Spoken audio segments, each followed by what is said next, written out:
Prime Asia television ਦੇਖਣ ਵਾਲੇ ਸਮੁੱਚੇ ਦਰਸ਼ਕਾਂ ਨੂੰ ਦਵਿੰਦਰ ਸਿੰਘ ਬੈਨੀਪਾਲ ਵੱਲੋਂ ਪਿਆਰ ਅਤੇ ਸਤਿਕਾਰ ਸਹਿਤ ਸਤਿ ਸ਼੍ਰੀ ਅਕਾਲ।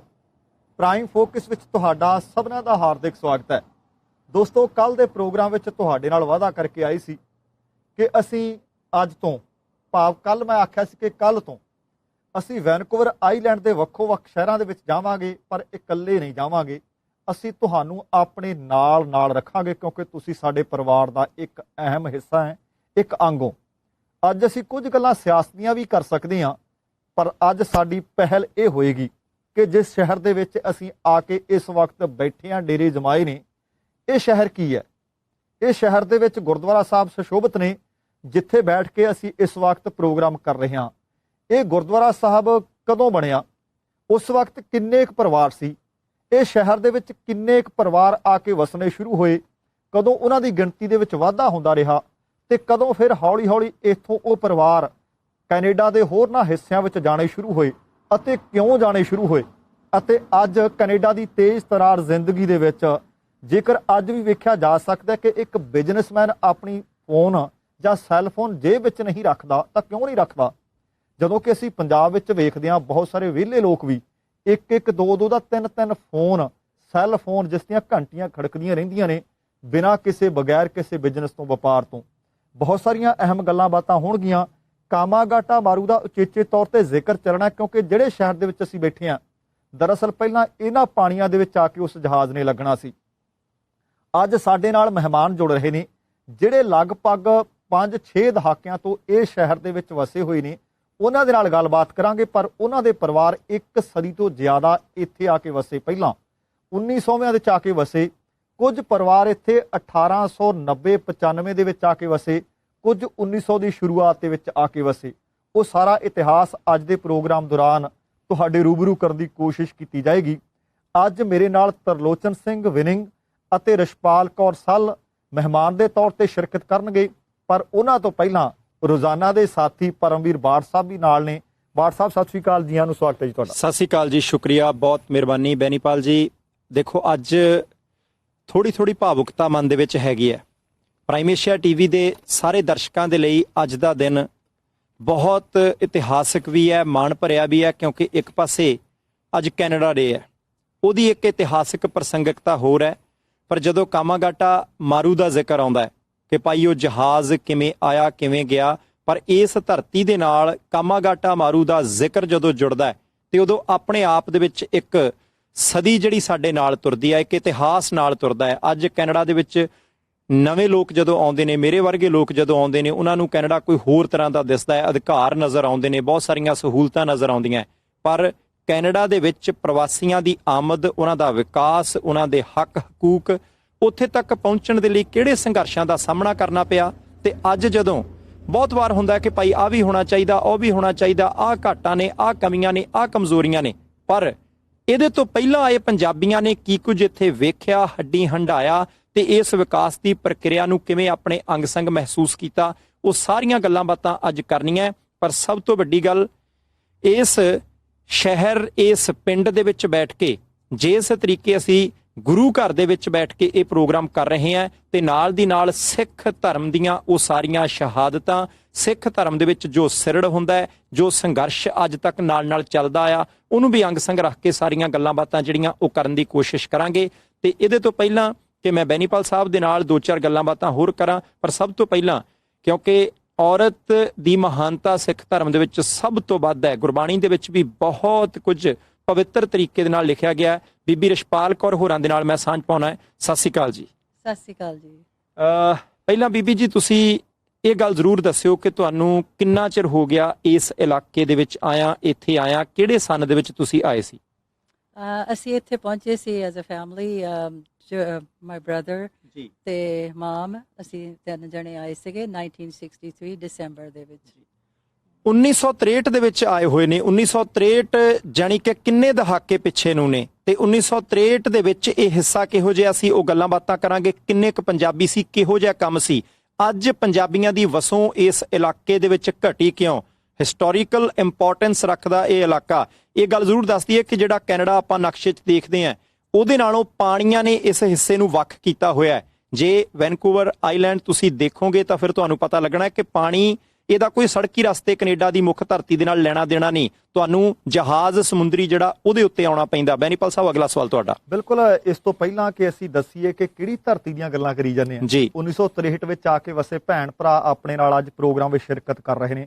ਅਸੀਂ ਵੈਨਕੂਵਰ ਆਈਲੈਂਡ ਦੇ ਵਿੱਚ ਵਸਿਆ ਇੱਕ ਸ਼ਹਿਰ ਹੈ ਪੋਰਟ ਅਲਬਰਨੀ। ਜੀ ਆਪਣੇ ਆਪ ਦੇ ਵਿੱਚ ਜਦੋਂ ਪੋਰਟ ਕਿਸੇ ਸ਼ਹਿਰ ਦੇ ਅੱਗੇ ਲੱਗੇ, ਸਾਨੂੰ ਸਮਝ ਲੈਣਾ ਚਾਹੀਦਾ ਕਿ ਬੰਦਰਗਾਹ, ਕਿਉਂਕਿ ਜਦੋਂ ਅਸੀਂ ਪਾਣੀਆਂ ਦੀ ਗੱਲ ਕੀਤੀ ਆ, ਕਾਮਾਗਾਟਾ ਮਾਰੂ ਦੀ ਗੱਲ ਕੀਤੀ ਆ, ਉਹਦਾ ਮੁੱਖ ਕਾਰਨ ਇਹੋ ਹੀ ਸੀ ਕਿ ਇਹ ਜਦੋਂ ਅਸੀਂ ਜਪਾਨ ਦੇ ਰਸਤਿਓਂ ਇੱਧਰ ਨੂੰ ਆਉਂਦੇ ਆ, ਵੈਨਕੂਵਰ ਪਹੁੰਚਣ ਤੋਂ ਪਹਿਲਾਂ ਇਹ ਸ਼ਹਿਰ ਆਉਂਦੇ ਨੇ, ਵੈਨਕੂਵਰ ਆਈਲੈਂਡ ਆਉਂਦਾ। ਪਰ ਹੋ ਸਕਦਾ ਦਰਸ਼ਕ ਆਪਣੇ ਇਹ ਮਹਿਸੂਸ ਕਰਦੇ ਹੁਣ ਕਿ ਅੱਗੇ ਇਕੱਲਾ ਵੈਨਕੂਵਰ ਕਹਿੰਦੇ ਹੁੰਦੇ ਸੀ, ਅੱਜ ਵੈਨਕੂਵਰ ਆਈਲੈਂਡ ਕਹੀ ਜਾਂਦੇ ਨੇ।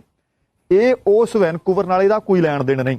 ਉਹ ਵੈਨਕੂਵਰ, ਰਿਚਮੰਡ, ਸਰੀ ਡੈਲਟਾ, ਉਹਨੂੰ ਲੋਅਰ ਮੇਨਲੈਂਡ ਆਖ ਸਕਦੇ ਆ ਜਾਂ ਮੈਟਰੋ ਵੈਨਕੂਵਰ ਆਖਿਆ ਜਾ ਸਕਦਾ। ਪਰ ਜਿਹੜਾ ਲੋਅਰ ਮੇਨਲੈਂਡ ਤੋਂ ਇਲਾਵਾ, ਜਿਸ ਦਾ ਤੁਸੀਂ ਜ਼ਿਕਰ ਕੀਤਾ ਕਿ ਵੈਨਕੂਵਰ ਆਈਲੈਂਡ, ਇਹਦੇ ਵਿੱਚ ਡੰਕਨ, ਨਨੈਮੋ, ਸਾਡੀ ਰਾਜਧਾਨੀ ਵਿਕਟੋਰੀਆ, ਪੋਰਟ ਅਲਬਰਨੀ ਜਿੱਥੇ ਆਪਾਂ ਬੈਠੇ ਆ, ਛੋਟੇ ਛੋਟੇ ਹੋਰ ਬਹੁਤ ਟਾਊਨ ਨੇ, ਕੂਟਨੀ, ਇਹਦੇ ਨਾਲ ਟੋਫੀਨੋ, ਬਹੁਤ ਸਾਰੇ ਸ਼ਹਿਰ ਨੇ ਜਿਨ੍ਹਾਂ ਦਾ ਆਪਾਂ ਦੌਰਾ ਵੀ ਕਰਨਾ ਹੈ ਅਤੇ ਉਹਨਾਂ ਦੇ ਬਾਬਤ ਗੱਲਾਂ ਬਾਤਾਂ ਵੀ ਕਰਾਂਗੇ। ਜਿੱਥੋਂ ਜਿੱਥੋਂ ਪੁਰਾਣੇ ਵਸੇ ਹੋਏ ਲੋਕ ਆਪਾਂ ਨੂੰ ਇਹਨਾਂ ਸ਼ਹਿਰਾਂ ਵਿੱਚ ਮਿਲੇ, ਉਹਨਾਂ ਦੇ ਨਾਲ ਗੱਲਾਂ ਬਾਤਾਂ ਵੀ ਕਰਾਂਗੇ। ਸਵਾਲ ਬਹੁਤ ਨੇ ਮਨ ਦੇ ਵਿੱਚ। ਜਦੋਂ ਆਪਾਂ ਇੱਥੇ ਆਏ ਸੀ, ਵੇਖਿਆ ਕਿ ਦੂਰੋਂ ਨਿਸ਼ਾਨ ਸਾਹਿਬ ਝੂਲਦਾ ਨਜ਼ਰ ਆਇਆ। ਆਪਾਂ ਪਹਿਲਾਂ ਨਕਸ਼ੇ ਤੇ ਲੱਭਿਆ ਕਿ ਆਪਾਂ ਗੁਰਦੁਆਰਾ ਸਾਹਿਬ ਦੇ ਨਤਮਸਤਕ ਜਾ ਕੇ ਜ਼ਰੂਰ ਹੋਣਾ। ਸੋ ਹੁਣ ਮੇਰੇ ਨਾਲ ਇਸ ਵਕਤ ਤਰਲੋਚਨ ਸਿੰਘ ਹੋਰੀ ਨੇ। ਤਰਲੋਚਨ ਸਿੰਘ, ਜਿਸ ਤਰ੍ਹਾਂ ਉਹ ਦੱਸ ਰਹੇ ਨੇ ਭੈਣ ਜੀ ਕਿ 63 ਦੇ ਵਿੱਚ ਤੁਸੀਂ ਪਰਿਵਾਰ ਸਮੇਤ ਆਏ, ਉਸ ਵੇਲੇ ਜਦੋਂ ਤੁਸੀਂ ਇੱਥੇ ਆਏ ਸੀ ਕਿੰਨੇ ਕੁ ਲੋਕ ਸੀ ਜੀ? ਕਿੰਨਿਆਂ ਕੁ ਨਾਲ ਤੁਹਾਡਾ ਮੇਲ ਜੋਲ ਹੋਇਆ? ਕਿੰਨੀ ਕੁ ਉਮਰ ਦੇ ਸੀ ਜੀ ਤੁਸੀਂ? ਮੈਂ ਉਦੋਂ 15 ਸਾਲਾਂ ਦਾ ਸੀਗਾ। ਅੱਛਾ ਜੀ। ਤਾਂ ਜਦੋਂ ਅਸੀਂ ਜਿਹੜੀਆਂ ਫੈਮਿਲੀ, ਜਿਹਨੂੰ ਕੰਪਲੀਟ ਫੈਮਿਲੀ ਕਹਿੰਦੇ, ਉੱਥੇ 5-6 ਫੈਮਲੀਆਂ ਸੀਗੀਆਂ ਇੱਥੇ। ਉਹ ਤੋਂ ਬਿਨਾਂ 100 ਕੁ ਬੰਦਾ ਜਿਹੜੇ ਇੰਡੀਆ ਦਾ ਵਿਆਹ ਹੋਇਆ ਸੀਗਾ, ਇੱਥੇ ਸਿੰਗਲ ਸੀਗੇ, ਉਹਨਾਂ ਦੀਆਂ ਫੈਮਲੀਆਂ ਇੱਥੇ ਹੈ ਨਾ ਸੀਗੀਆਂ, ਉਹ ਰਹਿੰਦੇ ਸੀ। ਪਹਿਲੇ ਜਿਹੜੇ ਸਮੇਂ ਸੀਗੇ, ਆਪਾਂ ਨੂੰ ਜ਼ਰੂਰ ਜ਼ਿਕਰ ਕਰ ਲੈਣਾ ਚਾਹੀਦਾ, ਉਦੋਂ ਜਿਹੜਾ ਪੰਜਾਬੀਆਂ ਦਾ ਆਸ ਵਿੱਚ ਭਾਈਚਾਰਾ, ਪਿਆਰ ਬਹੁਤ ਜ਼ਿਆਦਾ ਸੀ ਅੱਜ ਦੇ ਟਾਈਮ ਨਾਲੋਂ।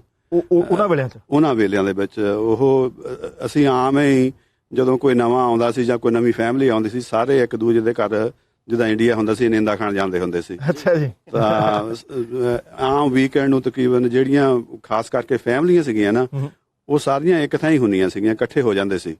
ਉਹ ਇਹ ਜ਼ਰੂਰ ਬਣਦਾ ਪਿਆ ਜਿਹੜੇ ਪੁਰਾਣੇ ਸਮੇਂ ਦੀ ਗੱਲ ਆਪਾਂ ਇਹ ਜ਼ਿਕਰ ਕਰਦੇ। ਤਰਲੋਚਨ ਸਿੰਘ ਜੀ, ਇਹ ਵੀ ਦੱਸਿਓ, ਮੈਂ ਬਹੁਤ ਸਾਰੇ ਪੁਰਾਣੇ ਬੰਦਿਆਂ ਤੋਂ ਜਿਹੜੇ 60s ਦੇ ਵਿੱਚ ਆਏ ਹੋਏ ਨੇ ਪੁੱਛਿਆ, ਉਹ ਕਹਿੰਦੇ ਅਸੀਂ ਵੈਸੇ ਹੀ ਵੈਨਕੂਵਰ ਏਅਰਪੋਰਟ ਤੇ ਜਾ ਕੇ ਖੜ ਜਾਣਾ, ਵੀ ਜੇ ਕੋਈ ਨਵਾਂ ਆਇਆ, ਜੇ ਉਹਦਾ ਕੋਈ ਨਾ ਹੋਇਆ ਉਹਨੂੰ ਲੈ ਆਵਾਂਗੇ। ਇਹ ਦਿਨ ਦੇਖੇ ਜੀ ਤੁਸੀਂ? ਇਹ ਸੁਣਿਆ ਹੈਗਾ। ਹੁਣ ਅਸੀਂ ਕਰਕੇ ਰਹਿੰਦੇ ਪੋਰਟ ਵਾਲੀ ਤੋਂ ਰਹਿੰਦੇ ਹਾਂ ਅਸੀਂ, ਸਾਨੂੰ ਏਅਰਪੋਰਟ ਸਾਡੇ ਤੋਂ ਦੂਰ ਆ, ਵੈਨਕੂਵਰ ਦੇ ਵਿੱਚ ਪੈਂਦਾ ਆ। ਪਰ ਇੱਕ ਸਿੱਖਾਂ ਦੀ ਹੋਰ ਗੱਲ ਜਿਹੜੀ ਤੁਸੀਂ ਇਹਦੇ ਨਾਲ ਹੀ ਕਹੀ ਆ ਨਾ, ਉਦੋਂ ਇਹ ਸੁਣਨ ਚਾਹੁੰਦੀ ਹੁੰਦੀ ਸੀ ਵੀ ਜਿਹੜੇ ਮਿੱਲਾਂ ਵਾਲੇ ਜਿੱਥੇ ਆਪਣੇ ਲੋਕ ਆਮ ਕੰਮ ਕਰਦੇ ਸੀ ਨਾ, ਉਹ ਸਿੱਖ ਨੂੰ ਦੇਖ ਕੇ ਪਹਿਲਾਂ ਹੀ ਕਹਿੰਦੇ ਸੀ ਅਸੀਂ ਇਹਨੂੰ ਕੰਮ ਤੇ ਰੱਖ ਲੈਣਾ, ਕਰਕੇ ਉਹਨਾਂ ਨੂੰ ਪਤਾ ਸੀ ਮਿਹਨਤੀ ਲੋਕ ਆ। ਤਾਂ ਕਿਸੇ ਨੂੰ ਕੰਮ ਟੋਲਣ ਦੀ ਤਾਂ ਲੋੜ ਨਾ ਸੀ ਪੈਂਦੀ। ਜਦੋਂ ਸਿੱਖ ਦਾ ਪਤਾ ਹੀ ਲੱਗ ਜਾਂਦਾ ਸੀ ਨਾ ਪਏ ਸਿੱਖ ਆ, ਤਾਂ ਉਹ ਹਾਇਰ ਕਰ ਲਿਆ ਜਾਂਦਾ ਸੀ। ਤਰਲੋਚਨ ਸਿੰਘ ਜੀ, ਇੱਥੇ ਮੁੱਖ ਕਿੱਤਾ ਉਹਨਾਂ ਦਿਨਾਂ ਵਿੱਚ ਕੀ ਸੀ ਤੇ ਅੱਜ ਕੀ ਹੈ? ਮੁੱਖ ਕਿੱਤਾ ਇੱਥੇ ਪਹਿਲਾਂ ਤੋਂ ਹੀ ਦੋ ਸੀਗੇ। ਇੱਕ ਤਾਂ ਮੱਛੀਆਂ ਫੜਨੀਆਂ, ਜਿਹੜੀਆਂ ਫਿਸ਼ਿੰਗ ਸੀਗੀ, ਹੈ ਨਾ, ਉਹ ਆਪਣੇ ਲੋਕਾਂ ਦੇ ਵਿੱਚ ਘਾਟਿਆ ਕਰਕੇ, ਆਪਣੇ ਪੰਜਾਬ ਦੇ ਵਿੱਚ ਪਾਣੀ ਦਾ ਘਾਟ ਹੋਣ ਕਰਕੇ ਨਾ, ਆਪਾਂ ਨਹੀਂ ਪਾਣੀ ਦੇ ਜਿਹੜੇ ਕੋਈ ਵੀ ਕੰਮ ਆ, ਸਵਿਮਿੰਗ ਵਗੈਰਾ ਹੋਇਆ ਜਾਂ ਫਿਸ਼ਿੰਗ ਹੋਈ, ਨਹੀਂ ਕਰਦੇ।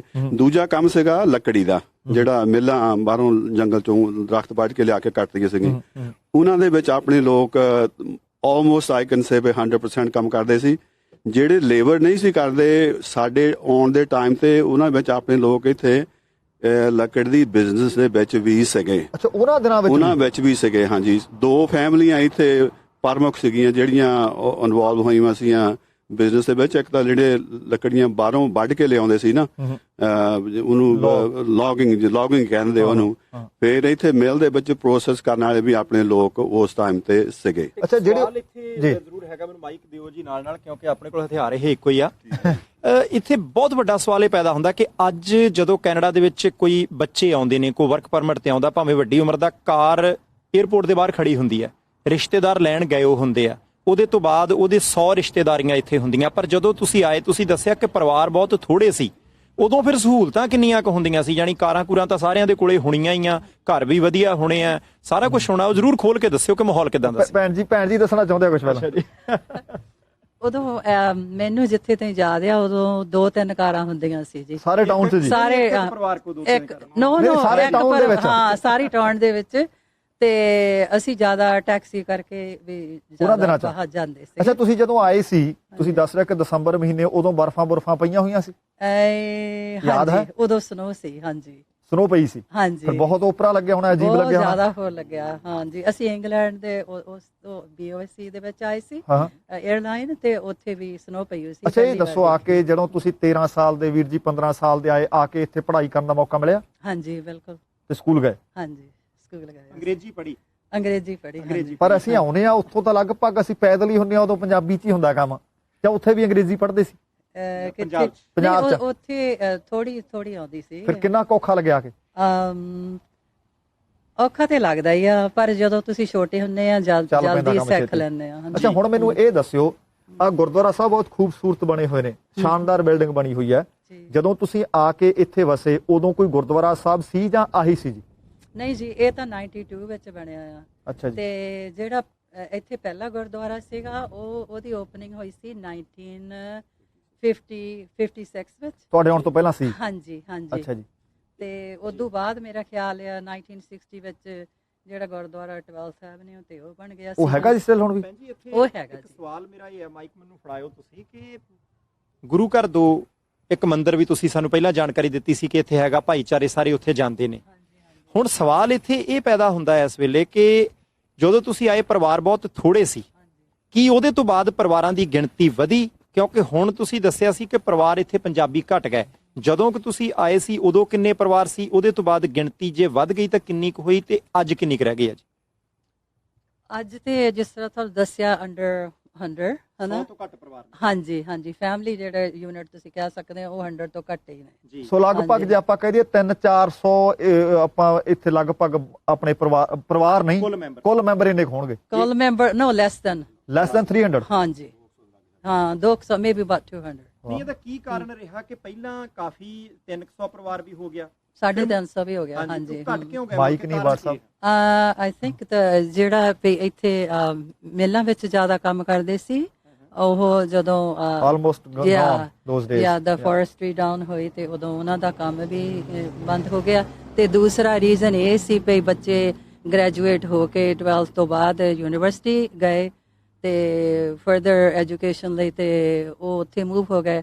ਉਹਨਾਂ ਦੇ ਵਿੱਚੋਂ ਪਰਿਵਾਰ ਉਹਨਾਂ ਦੀਆਂ ਹੁਣ ਇਹ ਦੱਸਿਓ, ਹਾਂਜੀ ਤੁਸੀਂ 1963 ਦੇ ਵਿੱਚ ਆਏ, ਤੁਹਾਡੇ ਬੱਚੇ ਵੀ ਇੱਥੇ ਹੀ ਪੈਦਾ ਹੋਏ ਹੋਣੇ ਆਫ ਕੋਰਸ? ਹਾਂਜੀ ਹਾਂਜੀ ਹਾਂਜੀ। ਤੇ ਇਹ ਤਾਂ ਤੁਹਾਨੂੰ ਵੀ ਸਮੱਸਿਆ ਆਈ ਹੋਣੀ ਆ, ਪਹਿਲਾਂ ਤਾਂ ਬੱਚਿਆਂ ਨੂੰ ਹਾਇਰ ਐਜੂਕੇਸ਼ਨ ਦੇ ਵਾਸਤੇ ਬਾਹਰ ਭੇਜਣਾ ਪਿਆ ਹੋਣਾ, ਫਿਰ ਹੋ ਸਕਦਾ ਹੈ ਜਿਹੋ ਜੀ ਉਹਨਾਂ ਨੇ ਸਟੱਡੀ ਕਰ ਲਈ ਹੋਵੇ ਉਸ ਤਰ੍ਹਾਂ ਦੇ ਇਸ ਟਾਊਨ ਦੇ ਵਿੱਚ ਕੰਮ ਨਾ ਹੋਣ, ਪਰ ਤਾਂ ਵੀ ਤੁਸੀਂ ਇੱਥੇ ਬੈਠੇ ਹੋ ਜੀ, ਇਹ ਸਮੱਸਿਆ ਆਈ ਜੀ? ਹਾਂਜੀ, ਸਾਡੇ ਲਈ ਤਾਂ ਨਹੀਂ ਆਈ, ਪਰ ਸਾਡੇ ਬੱਚਿਆਂ ਲਈ ਆਈ। ਅੱਛਾ। ਹਾਂਜੀ, ਕਰਕੇ ਅਸੀਂ ਤਾਂ ਫਿਰ ਵਿਆਹ ਕਰਾ ਲਿਆ ਤੇ ਪਰਿਵਾਰ ਹੋ ਗਿਆ ਤੇ ਇੱਥੇ ਰਹਿ ਗਏ। ਭੈਣ ਜੀ, ਇੱਥੇ ਇੱਕ ਸਵਾਲ ਅਸਲ ਦੇ ਵਿੱਚ ਜਿਹੜਾ ਸਵਾਲ ਪੈਦਾ ਹੁੰਦਾ, ਬੈਨੀਪਾਲ ਸਾਹਿਬ, ਮੈਨੂੰ ਲੱਗਦਾ ਜੀ ਕਿ ਮਸਲਾ ਇਹ ਖੜੇ ਦਾ ਖੜਾ ਹੈ ਕਿ ਇੱਕ ਪ੍ਰਵਾਸ ਪਹਿਲਾਂ ਪੰਜਾਬ ਤੋਂ ਹੋਇਆ, ਉੱਥੇ ਪਰਿਵਾਰ ਕੁਛ ਉੱਥੇ ਤੇ ਕੁਛ ਤੁਸੀਂ ਇੱਥੇ ਆ ਗਏ, ਰਿਸ਼ਤੇਦਾਰੀਆਂ ਉੱਥੇ। ਉਹਦੇ ਤੋਂ ਬਾਅਦ ਜਦੋਂ ਬੱਚੇ ਚੰਗੀ ਐਜੂਕੇਸ਼ਨ ਲੈਣ ਦੇ ਲਈ ਕੈਨੇਡਾ ਦਾ ਜਿਹੜਾ ਮੇਨ ਇਲਾਕਾ, ਜਿੱਥੇ ਜਿਹੜਾ ਮੇਨਲੈਂਡ ਆ, ਉਧਰਲੇ ਪਾਸੇ ਨੂੰ ਚਲੇ ਗਏ।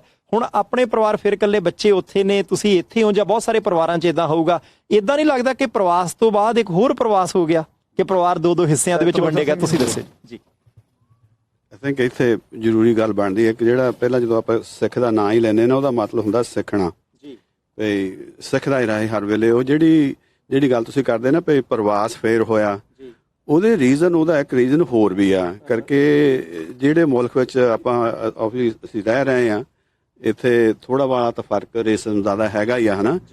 ਉਹਦੇ ਨਾਲ ਇਹ ਹੁੰਦਾ ਹੈ ਵੀ ਜਿਹੜੀਆਂ ਨਵੀਆਂ ਜੌਬਾਂ ਨਿਕਲਦੀਆਂ ਹਨ, ਬੇਸ਼ੱਕ ਬੱਚੇ ਕੁਆਲੀਫਾਈਡ ਵੀ ਹੋਣ, ਉਹ ਗੋਰਿਆਂ ਨੂੰ ਜਾਣੀਆਂ, ਜਿਨ੍ਹਾਂ ਦੇ ਰੰਗ ਚਿੱਟੇ ਆ, ਮੇਰਾ ਕਹਿਣ ਦਾ ਮਤਲਬ ਹੈ, ਉਹਦੇ ਵਿੱਚ ਆਪਣੇ ਬੱਚੇ ਫੇਰ ਹਾਰ ਜਾਂਦੇ ਆ। ਉਹ ਇੱਕ ਬਹੁਤ ਵੱਡਾ ਰੀਜ਼ਨ ਆ, ਜਿਹੜੇ ਛੋਟੇ ਛੋਟੇ ਟਾਊਨਾਂ ਚੋਂ BC ਦੇ ਜਾਂ ਤੁਸੀਂ ਇੰਟੀਰੀਅਰ ਦੇ ਕਹਿ ਲਵੋ, ਜਿਹੜੇ ਬੱਚੇ ਸੀ ਪੜ੍ਹਨ ਗਏ, ਉਹ ਬੜੇ ਸ਼ਹਿਰਾਂ 'ਚ ਰਹਿ ਗਏ। ਕਾਰਨ ਇਹੀ ਹੋਇਆ ਕਰਕੇ ਜਦੋਂ ਮੁੜ ਕੇ ਇੱਥੇ ਆਉਂਦੇ ਵੀ ਸੀ ਜਾਂ ਆਉਣਾ ਚਾਹੁੰਦੇ ਵੀ ਸੀ ਕਿ ਇੱਥੇ ਜੌਬਾਂ ਹੈ ਨਾ ਸੀਆਂ। ਇਹ ਗੱਲਾਂ ਤੁਹਾਨੂੰ ਉਦੋਂ ਪਤਾ ਲੱਗਦਾ ਜਦੋਂ ਤੁਸੀਂ ਜਿਹੜੀ ਇੱਥੇ ਦੀ ਪੋਲੀਟਿਕਸ ਹੈ ਵਿੱਚ, ਹੈ ਨਾ, ਭਾਵੇਂ ਤੁਹਾਨੂੰ ਪੈਣਾ ਵੀ ਚਾਹੀਦਾ ਆ, ਕਰਕੇ ਜਿਹੜਾ ਸਿੱਖ ਨੇ ਅੰਦਰ ਵੜ ਕੇ ਆਪਣਾ ਜੀਵਨ ਨਹੀਂ ਕੱਟਣਾ। ਸਿੱਖ ਦਾ ਜਿਹੜਾ ਹੈਗਾ ਵੀ ਉਹਨੇ ਬਾਹਰ ਦੁਨੀਆ ਦੇ ਵਿੱਚ ਵਿਚਰਨਾ। ਉਹਦੇ ਕਰਕੇ ਹੀ ਅਸੀਂ ਪੰਜਾਬ ਤੋਂ ਜਾਂ ਹੋਰਨਾਂ ਸੂਬਿਆਂ ਚੋਂ ਇੰਡੀਆ ਦੇ ਚੋਂ ਇੱਥੇ ਆ ਕੇ ਵਸੇ ਆ। ਇੱਕ ਮੇਰਾ ਸਵਾਲ ਹੈ ਬੈਨੀਪਾਲ ਸਾਹਿਬ, ਮੈਨੂੰ ਲੱਗਦਾ ਕਿ ਤੁਹਾਡੇ ਮਨ ਦੇ ਵਿੱਚ ਮੈਨੂੰ ਪਤਾ ਕਿ ਸਵਾਲਾਂ ਦਾ ਤੂਫਾਨ ਹੋਣਾ। ਸਰਦਾਰ ਸਾਹਿਬ ਇੱਕ ਗੱਲ ਇੱਥੇ ਪੈਦਾ ਹੋ ਗਈ ਕਿਉਂਕਿ ਹੁਣ ਜਾਰਜ ਫਲਾਇਡ ਵਾਲਾ ਮਸਲਾ USA ਦੇ ਵਿੱਚ ਚੱਲਦਾ ਸੀ, ਤੁਸੀਂ ਰੇਸਿਜ਼ਮ ਸ਼ਬਦ ਵਰਤ ਲਿਆ। ਕੀ ਕੇਵਲ ਤੇ ਕੇਵਲ ਨੌਕਰੀਆਂ ਤੱਕ ਸੀਮਤ ਸੀ ਜਾਂ ਜਦੋਂ ਤੁਸੀਂ 1963 ਤੋਂ ਆਏ ਕਿ ਉਦੋਂ ਕਿਤੇ ਇਦਾਂ ਦਾ ਮਾੜਾ ਮੋਟਾ ਕਿਤੇ ਵਿਤਕਰੇ ਦਾ ਸਾਹਮਣਾ ਤਾਂ ਨਹੀਂ ਕਰਨਾ ਪਿਆ? ਜੇ ਕਰਨਾ ਪਿਆ ਸੀ ਤਾਂ ਤੁਸੀਂ 90 ਤੋਲੇ ਸ਼ਬਦਾਂ 'ਚ ਦੱਸ ਜ਼ਰੂਰ ਦਿਓ। ਕਿਹੋ ਜਿਹਾ ਰੇਸਿਜ਼ਮ ਸੀ? ਕੀ ਤੁਹਾਡੇ ਕੱਪੜਿਆਂ ਨੂੰ ਲੈ ਕੇ, ਤੁਹਾਡੇ ਸਰੂਪ ਨੂੰ ਲੈ ਕੇ, ਤੁਹਾਡੀ ਜ਼ੁਬਾਨ ਨੂੰ ਲੈ ਕੇ, ਤੁਹਾਡੇ ਰੰਗ ਨੂੰ ਲੈ ਕੇ, ਕਿਹੜੀ ਚੀਜ਼ ਦਾ ਰੇਸਿਜ਼ਮ ਸੀ? ਕਿਹੋ ਜਿਹਾ ਸੀ ਜੀ? ਇੱਕ ਮੈਂ ਗੱਲ ਇੱਥੇ ਜ਼ਰੂਰ ਕਹਿਣੀ ਚਾਹੁੰਦਾ, ਤੁਸੀਂ ਕੁਐਸਚਨ ਤਾਂ ਪੁੱਛਿਆ, ਜਿਹੜਾ ਨਾ ਰੇਸਿਜ਼ਮ ਕੈਨੇਡਾ ਦੇ ਵਿੱਚ ਆ ਉਹ ਬਾਕੀ ਮੁਲਕਾਂ ਦੇ ਨਾਲੋਂ ਸਪੈਸ਼ਲੀ ਅਮਰੀਕਾ ਨਾਲੋਂ ਬਹੁਤ ਵਿਖਰਮਾ ਆ, ਡਿਫਰੈਂਟ ਆ। ਜਿਹੜਾ ਇਹ ਸਿਸਟਮ ਹੈ ਥੋੜਾ ਤੁਹਾਡੇ ਮੂੰਹ ਤੇ ਨਹੀਂ ਕਹਿੰਦੇ, ਕਰਦੇ ਜ਼ਰੂਰ ਹੈਗੇ ਆ। ਸਿਸਟੈਮਿਕ ਹੈ। ਇਹਦੇ ਨਾਲ ਇਹ ਹੁੰਦਾ ਵੀ ਤੁਹਾਨੂੰ ਕਈ ਵਾਰੀ ਜਦੋਂ ਤੁਸੀਂ ਨਵੇਂ ਆਉਨੇ ਨਾ ਤੁਹਾਨੂੰ ਨਹੀਂ ਪਤਾ ਲੱਗਦਾ, ਦੈਨ ਯੂ ਕੈਚ ਆਨ ਨਹੀਂ ਕਰਦੇ, ਪਰ ਜਦੋਂ ਤੁਸੀਂ ਹੌਲੀ ਹੌਲੀ ਵਿਚਰਦੇ ਆ, ਇਹਨਾਂ ਦੇ ਵਿੱਚ ਹੋ ਕੇ ਗੁਜ਼ਰਦੇ ਆ, ਫਿਰ ਤੁਹਾਨੂੰ ਪਤਾ ਲੱਗ ਜਾਂਦਾ ਵੀ ਡੈਫੀਨਿਟਲੀ ਹੈਗਾ ਆ, ਹਨਾ। ਤਾਂ ਤੁਸੀਂ ਜਾਰਜ ਦਾ ਨਾਮ ਬਰਾਟ ਅਪ ਕੀਤਾ, ਉਹਦੇ ਨਾਲ ਮੈਂ ਜ਼ਰੂਰ ਕਹਿਣਾ ਚਾਹੁੰਦਾ, ਜਿਹੜੇ ਜਦੋਂ ਆਪਾਂ ਨਾ ਇੱਥੇ ਹੁਣ ਹੈਗੇ ਜਿਹੜਾ ਰਾਈਟ ਟਾਈਮ ਟੂਡੇ, ਸਿੱਖਾਂ ਤੇ ਇਹ ਤਾਂ ਬਹੁਤ ਬੜੀ ਇਹ ਗੱਲ ਲੱਗ ਰਹੀ ਆ ਵੀ ਸਿੱਖ ਉਹਦੇ ਬਾਰੇ ਬੋਲ ਨਹੀਂ ਰਹੇ। ਅਸੀਂ ਗਿਆਨੀ ਜੀ ਖੜੇ ਆ, ਅਸੀਂ ਇੱਥੇ ਅਰਦਾਸ ਕੀਤੀ ਸੀ ਉਹਦੇ ਲਈ। ਅੱਛਾ ਜੀ। ਗੁਰਦੁਆਰੇ ਦੇ ਜਿਹੜਾ ਪ੍ਰੋਗਰਾਮ ਦੇ ਵਿੱਚ ਅਰਦਾਸ ਕੀਤੀ ਵੀ ਮਹਾਰਾਜ ਉਹਨਾਂ ਦੀ ਰੂਹ ਨੂੰ ਸ਼ਾਂਤੀ ਬਖਸ਼ਣ, ਹਨਾ। ਤੇ ਪਿੱਛੇ ਜਿਹੜੇ ਵੀ ਹੈਗੇ ਲੋਕਾਂ ਨੂੰ ਉਹਨਾਂ ਦੇ ਜ਼ੁਲਮ ਦੇ ਨਾਲ, ਜ਼ੁਲਮ ਹੀ ਮੈਂ ਤਾਂ ਕਹੂੰਗਾ ਜਿਹੜਾ ਰੇਸਿਜ਼ਮ ਹੈ, ਵੀ ਟਾਕਰਾ ਕਰਨ ਦੀ ਹਿੰਮਤ ਬਖਸ਼ਣ। ਇਹਦੇ ਨਾਲ ਸਾਨੂੰ ਕੱਲਾ ਇਹੀ ਨਹੀਂ ਚਾਹੀਦਾ ਵੀ ਅਸੀਂ ਅਰਦਾਸ ਕਰਕੇ ਹਟ ਗਏ, ਅਸੀਂ ਜਿੱਥੇ ਵੀ ਸਾਡਾ ਟਾਈਮ ਮਿਲਦਾ ਨਾ ਅਸੀਂ ਰੇਸਿਜ਼ਮ ਦੇ ਵਿਰੁੱਧ, ਜਿਹੜਾ ਕਾਲਿਆਂ ਨਾਲ ਹੋ ਰਿਹਾ ਉਹਨਾਂ ਦੇ ਵਿਰੁੱਧ ਬੋਲੀਏ। ਕਰਕੇ ਜਦੋਂ ਅਸੀਂ ਨਹੀਂ ਬੋਲਦੇ ਇਹਦਾ ਮਤਲਬ ਇਹ ਹੋ ਜਾਂਦਾ ਵੀ ਅਸੀਂ ਵੀ ਹਿੱਸੇਦਾਰ ਹਾਂ। ਜਿੰਨਾ ਚਿਰ ਤੁਸੀਂ ਬੋਲਦੇ ਨਹੀਂ ਨਾ ਉਹਦੇ ਵਿੱਚ ਤੁਸੀਂ ਉਹਦਾ ਹੀ ਪਾਰਟ ਬਣ ਜਾਂਦੇ ਆ। ਸਾਨੂੰ ਧਰਮ ਨੇ ਸਿਖਾਇਆ ਵੀ ਜਿੱਥੇ ਜ਼ੁਲਮ ਹੁੰਦਾ ਤੁਸੀਂ ਖੜੇ ਹੋਣਾ, ਹਨਾ। ਜੇ ਅਸੀਂ ਨਹੀਂ ਖੜੇ ਹੁੰਦੇ, ਨਹੀਂ ਬੋਲਦੇ, ਜਿਹੜੀ ਸਾਡੀ ਸਾਇਲੈਂਟ ਆ ਉਹੀ ਸਾਨੂੰ ਇਹ ਸਬੂਤ ਦੇ ਜਾਂਦੀ ਪਈ ਅਸੀਂ ਉਹਨਾਂ ਦੇ ਨਾਲ ਖੜੇ ਆ ਜਿਹੜੇ ਜ਼ੁਲਮ ਕਰ ਰਹੇ ਆ। ਤਾਂ ਬੋਲਣਾ ਚਾਹੀਦਾ, ਸਿੱਖ ਨੂੰ ਹਰ ਵੇਲੇ ਬੋਲੇ। ਤਾਂ ਇਹਦੇ ਵਰਗੀ ਕੋਈ ਹੈ ਹੀ ਨਹੀਂ ਵੀ ਜੇ ਤੁਸੀਂ ਨਹੀਂ ਬੋਲਦੇ ਤਾਂ ਜਿਹੜੀ ਸਾਇਲੈਂਟ ਆ ਸ਼ੁਰੂਆਤੀ ਦੌਰ ਦੀਆਂ ਮੁਸ਼ਕਲਾਂ ਪੱਖਪਾਤ ਦੇ ਸੌਰੀ ਆਪਾਂ ਸਾਈਡ ਟਰੈਕ ਥੋੜਾ ਜਿਹਾ ਮੈਂ ਹੋ ਗਿਆ ਕਰਕੇ, ਥੋੜਾ ਜਿਹਾ ਮੈਨੂੰ ਜਦੋਂ ਨਾ ਸਪੈਸ਼ਲੀ ਜਿਹੜੀ ਰੇਸਿਜ਼ਮ ਦੀ ਗੱਲ ਆ, ਸਿੱਖ ਨੂੰ ਨਾ ਕਰਨਾ ਚਾਹੀਦਾ, ਨਾ ਸਹਿਣਾ ਚਾਹੀਦਾ। ਇਹਦੇ ਵਿੱਚ ਜਦੋਂ ਇਹ ਗੱਲ ਆਉਂਦੀ ਆ ਵੀ ਮੈਨੂੰ ਜ਼ਿਆਦਾ ਕੁਝ ਭਾਵਕ ਹੋ ਜਾਣ ਕਰਕੇ ਮੈਂ ਲਾਂਭੇ ਚੱਲ ਗਿਆ ਕੁਐਸਚਨ, ਸੌਰੀ। ਉਦੋਂ ਸਾਨੂੰ ਮੈਂ ਐਵੇਂ ਕਹਿ ਦੇਵਾਂ ਵੀ ਸਾਨੂੰ ਨਹੀਂ ਲੱਗਾ, ਸ਼ੁਰੂਆਤੀ ਦੌਰ ਚ ਨਹੀਂ ਲੱਗਾ। ਸਕੂਲ ਚ ਪੜ੍ਹਦੇ ਜਾਂਦੇ ਸੀ ਉੱਥੇ ਵੀ ਲੱਗਾ? ਉੱਥੇ ਦੀ ਮੈਂ ਤੁਹਾਨੂੰ ਗੱਲ ਦੱਸਦਾ। ਸਪੈਸ਼ਲੀ ਇੱਕ ਮੈਨੂੰ ਜਦੋਂ ਇੱਥੇ ਮੈਂ ਆ ਕੇ 7ਵੀਂ ਕਲਾਸ ਸ਼ੁਰੂ ਕੀਤੀ ਸੀ। ਅੱਛਾ ਜੀ। ਤਾਂ ਮੈਂ 15 ਸਾਲਾਂ ਦਾ ਸੀ, 2 ਸਾਲ ਪਿੱਛੇ ਸੀਗਾ ਮੈਂ ਰੈਗੂਲਰ ਸਕੂਲ ਦੇ ਨਾਲੋਂ। ਜਿਹੜਾ ਮੇਰਾ ਟੀਚਰ ਸੀਗਾ ਨਾ, ਹਾਲੇ ਤਾਂ ਮੈਨੂੰ ਉਹਦਾ ਨਾਮ ਵੀ ਚੇਤਾ, ਮਿਸਟਰ ਬਲੈਕ। ਉਹਨੇ ਸਾਰੀ ਦਿਹਾੜੀ ਬਾਕੀ ਦੀ ਕਲਾਸ ਨੂੰ ਛੱਡ ਕੇ ਮੈਨੂੰ ਸਿਖਾਇਆ ਤੇ ਮੈਨੂੰ ਇੰਗਲਿਸ਼ ਆ ਜਾਏ। ਮੈਂ 2-3 ਮਹੀਨਿਆਂ ਦੇ ਵਿੱਚ ਬਾਕੀ ਕਲਾਸ ਦੇ ਨਾਲ ਰਲ ਗਿਆ ਸੀ। ਇੱਕ ਕੱਲੀ ਉਹ ਟੀਚਰ ਦੀ ਮਿਹਰਬਾਨੀ ਸੀਗੀ ਜਿਹਦੇ ਕਰਕੇ। ਗੋਰਾ ਜੀ, ਮਿਸਟਰ ਬਲੈਕ, ਉਹੀ ਮੈਂ ਗੱਲ ਕਰਦਾ। ਮਿਸਟਰ ਬਲੈਕ ਸੀ ਗੋਰਾ ਸੀਗਾ ਗੋਰਾ, ਖਾਸ ਤੌਰ ਤੇ ਮੈਂਸ਼ਨ ਕੀਤਾ। ਹਾਂਜੀ ਹਾਂ, ਉਹਦੇ ਕਰਕੇ ਮੈਂ ਫਿਰ ਗਾਹਾਂ ਸਕੂਲ ਦੇ ਵਿੱਚ ਚੱਲਣ ਲੱਗ ਪਿਆ। ਨਹੀਂ ਤਾਂ ਬੜੀ ਮੁਸ਼ਕਿਲ ਸੀ। ਜਿੱਦਾਂ ਮੇਰੀ ਭੈਣ ਨੇ ਵੀ ਕਿਹਾ ਵੀ ਇੰਗਲਿਸ਼ ਥੋੜੀ ਆਉਂਦੀ ਸੀ, ਥੋੜੀ ਦਾ ਵੀ ਨਾ ਹੀ ਆਉਂਦੀ ਸੀ। ਸਲੋਚਨ ਸਿੰਘ, ਹੁਣ ਇਹ ਦੱਸੋ, ਜਦੋਂ ਸਕੂਲ 'ਚ ਤੁਹਾਨੂੰ ਸਪੋਰਟ ਵੀ ਮਿਲੀ ਅਧਿਆਪਕ ਵੱਲੋਂ, ਟੀਚਰ ਵੱਲੋਂ, ਤੁਸੀਂ ਦੱਸ ਰਹੇ ਹੋ ਕਿ ਤੁਹਾਨੂੰ ਉਸ ਰੇਸਿਜ਼ਮ ਦਾ ਸਾਹਮਣਾ ਵੀ ਨਹੀਂ ਕਰਨਾ ਪਿਆ, ਪਰ ਕਦੇ ਕਦਾਈ ਤੱਕ ਤੇ ਮਹਿਸੂਸ ਹੋਇਆ ਹੋਣਾ ਕਿ ਯਾਰ ਮੇਰੇ ਰੰਗ ਕਰਕੇ, ਮੇਰੀ ਚਮੜੀ ਕਰਕੇ ਕਿਤੇ ਨਾ ਕਿਤੇ ਮੇਰੇ ਨਾਲ ਧੱਕਾ ਹੋ ਰਿਹਾ ਹੈ, ਜਾਂ ਤੁਹਾਨੂੰ ਲੱਗਿਆ ਕਿ ਛੋਟਾ ਟਾਊਨ ਸੀ, ਲੋਕ ਇੱਕ ਦੂਸਰੇ ਨੂੰ ਜਾਣਦੇ ਸੀ, ਇਹ ਹੋਇਆ ਨਹੀਂ? ਜਿਹੜੀ ਮੈਂ ਪਹਿਲਾਂ ਗੱਲ ਕਹੀ ਸੀ ਨਾ, ਜਿਹੜਾ ਕੈਨੇਡਾ ਦੇ ਵਿੱਚ ਰੇਸਿਜ਼ਮ ਆ ਉਹ ਇੰਨਾ ਓਪਨ ਦੇ ਵਿੱਚ ਨਹੀਂ ਹੈਗਾ। ਉਹ ਤੁਹਾਡੇ ਸਾਹਮਣੇ ਨਹੀਂ ਹੁੰਦਾ, ਪਰ ਤੁਹਾਨੂੰ ਜਦੋਂ ਕਈ ਕੰਮ ਜਿਹੜੀ ਜੌਬ ਮਿਲਣੀ ਹੁੰਦੀ ਨਹੀਂ ਮਿਲਦੀ, ਉਹਦਾ ਕਾਰਨ ਪਤਾ ਲੱਗ ਜਾਂਦਾ ਪਿੱਛੇ ਬੈਕਗਰਾਉਂਡ ਦੇ ਵਿੱਚ ਇਹ ਆ। ਤਾਂ ਜਿਹੜੀ ਫਿਰ ਉਹਦੇ ਨਾਲ ਤੁਹਾਨੂੰ ਡੈਫੀਨਿਟਲੀ ਪਤਾ ਲੱਗ ਜਾਂਦਾ। ਇੱਕ ਮੈਂ ਤੁਹਾਨੂੰ ਇੱਥੇ ਬੇਸਿਕ ਹੋਰ ਇੱਕ ਗੱਲ ਦੱਸ ਦਿੰਦਾ। ਮੈਨੂੰ ਜਿਹੜਾ ਰੇਸਿਜ਼ਮ ਦੀ ਗੱਲ ਹੋ ਰਹੀ ਹੈ ਇਹਦੇ ਵਿੱਚ ਹੀ ਆ, ਦਿਸ ਮਾਈਟ ਕਮ ਸ਼ੌਕ, ਕਿਉਂਕਿ ਕਈਆਂ ਪੀਪਲ ਨੂੰ ਲੱਗੂਗਾ ਵੀ ਇਹ ਕਿੱਥੋਂ ਨਿਕਲਿਆ ਇਹ ਗੱਲ। ਮੈਂ ਘੱਟੋ ਘੱਟ 20 ਸਾਲ ਇੱਥੇ ਲਿਬਰਲ ਪਾਰਟੀ ਦੇ ਨਾਲ ਲਾਏ ਆ। ਅੱਛਾ ਜੀ। ਹਾਲਾਂਕਿ ਮੈਂ ਜਿਹੜਾ ਨਾ ਆਪਣੇ ਅਲਬਰਨੀ ਕੋਮਾਰਕਸ ਜਾਂ ਅਲਬਰਨੀ ਨਨਾਇਮੋ ਦਾ ਲਿਬਰਲ ਦਾ ਪ੍ਰੈਜ਼ੀਡੈਂਟ ਵੀ ਰਿਹਾ 10 ਸਾਲ। ਅੱਛਾ ਜੀ। ਲਿਬਰਲ ਪਾਰਟੀ ਦਾ। ਤਾਂ ਉਹਦੇ ਵਿੱਚ ਅਸੀਂ ਦੇਖਿਆ ਵੀ ਜਿਹੜੀ ਪਾਰਟੀ ਦੇ ਵਿੱਚ ਵੀ ਵਿਦਨ ਪਾਰਟੀ ਦੇ ਵਿੱਚ ਵੀ ਰੇਸਿਜ਼ਮ ਹੈਗਾ ਆ। ਉਹ ਇੰਨਾ ਫਿਰ ਖੁੱਲ ਜਾਂਦਾ, ਫਿਰ ਤੁਹਾਡੀਆਂ ਅੱਖਾਂ ਉਗੜ ਜਾਂਦੀਆਂ ਵੀ ਹਾਂ ਇਹ ਕੀ ਹੋਇਆ। ਤਾਂ ਜਿਹੜੇ ਅੱਜ ਹੁਣ ਆਪਣੇ ਇੰਨੇ MP ਬਣੇ ਹੋ ਆ ਜਾਂ ਇਦਾਂ ਹੋਇਆ ਸਾਰਾ ਕੁਝ ਇਹ ਉਦਾਂ ਹੀ ਨਹੀਂ ਹੋ ਗਿਆ। ਇਹਦੇ ਪਿੱਛੇ ਬਹੁਤ ਬੜੀ ਮਿਹਨਤ ਸੀਗੀ, ਸੰਘਰਸ਼ ਸੀਗਾ। ਲੋਕਾਂ ਨੇ ਇਕੱਲੇ ਨੂੰ ਜਿੱਦਾਂ ਪ੍ਰੇਮ ਸਿੰਘ ਵਰਗਿਆਂ ਨੂੰ ਵੈਨਕੂਵਰ ਹੋਰ ਵੀ ਲੋਕ ਸੀਗੇ ਜਿਨ੍ਹਾਂ ਨੇ ਬਹੁਤ ਬੜਾ ਯੋਗਦਾਨ ਪਾਇਆ ਇਹਦੇ ਵਿੱਚ। ਭਈ ਪਾਰਟੀ ਦੇ ਵਿੱਚ ਬੰਦੇ ਖੜੇ ਕੀਤੇ, ਟਾਈਮ ਲਾਇਆ। ਇੱਥੇ ਤਾਂ ਕਿ ਜਿਹੜੀ ਹੁਣ ਤੁਹਾਡਾ ਟਾਈਮ ਆ ਉਹਦੇ ਨਾਲ ਪੈਸੇ ਵੀ ਲੱਗਦੇ ਆ ਜੀ।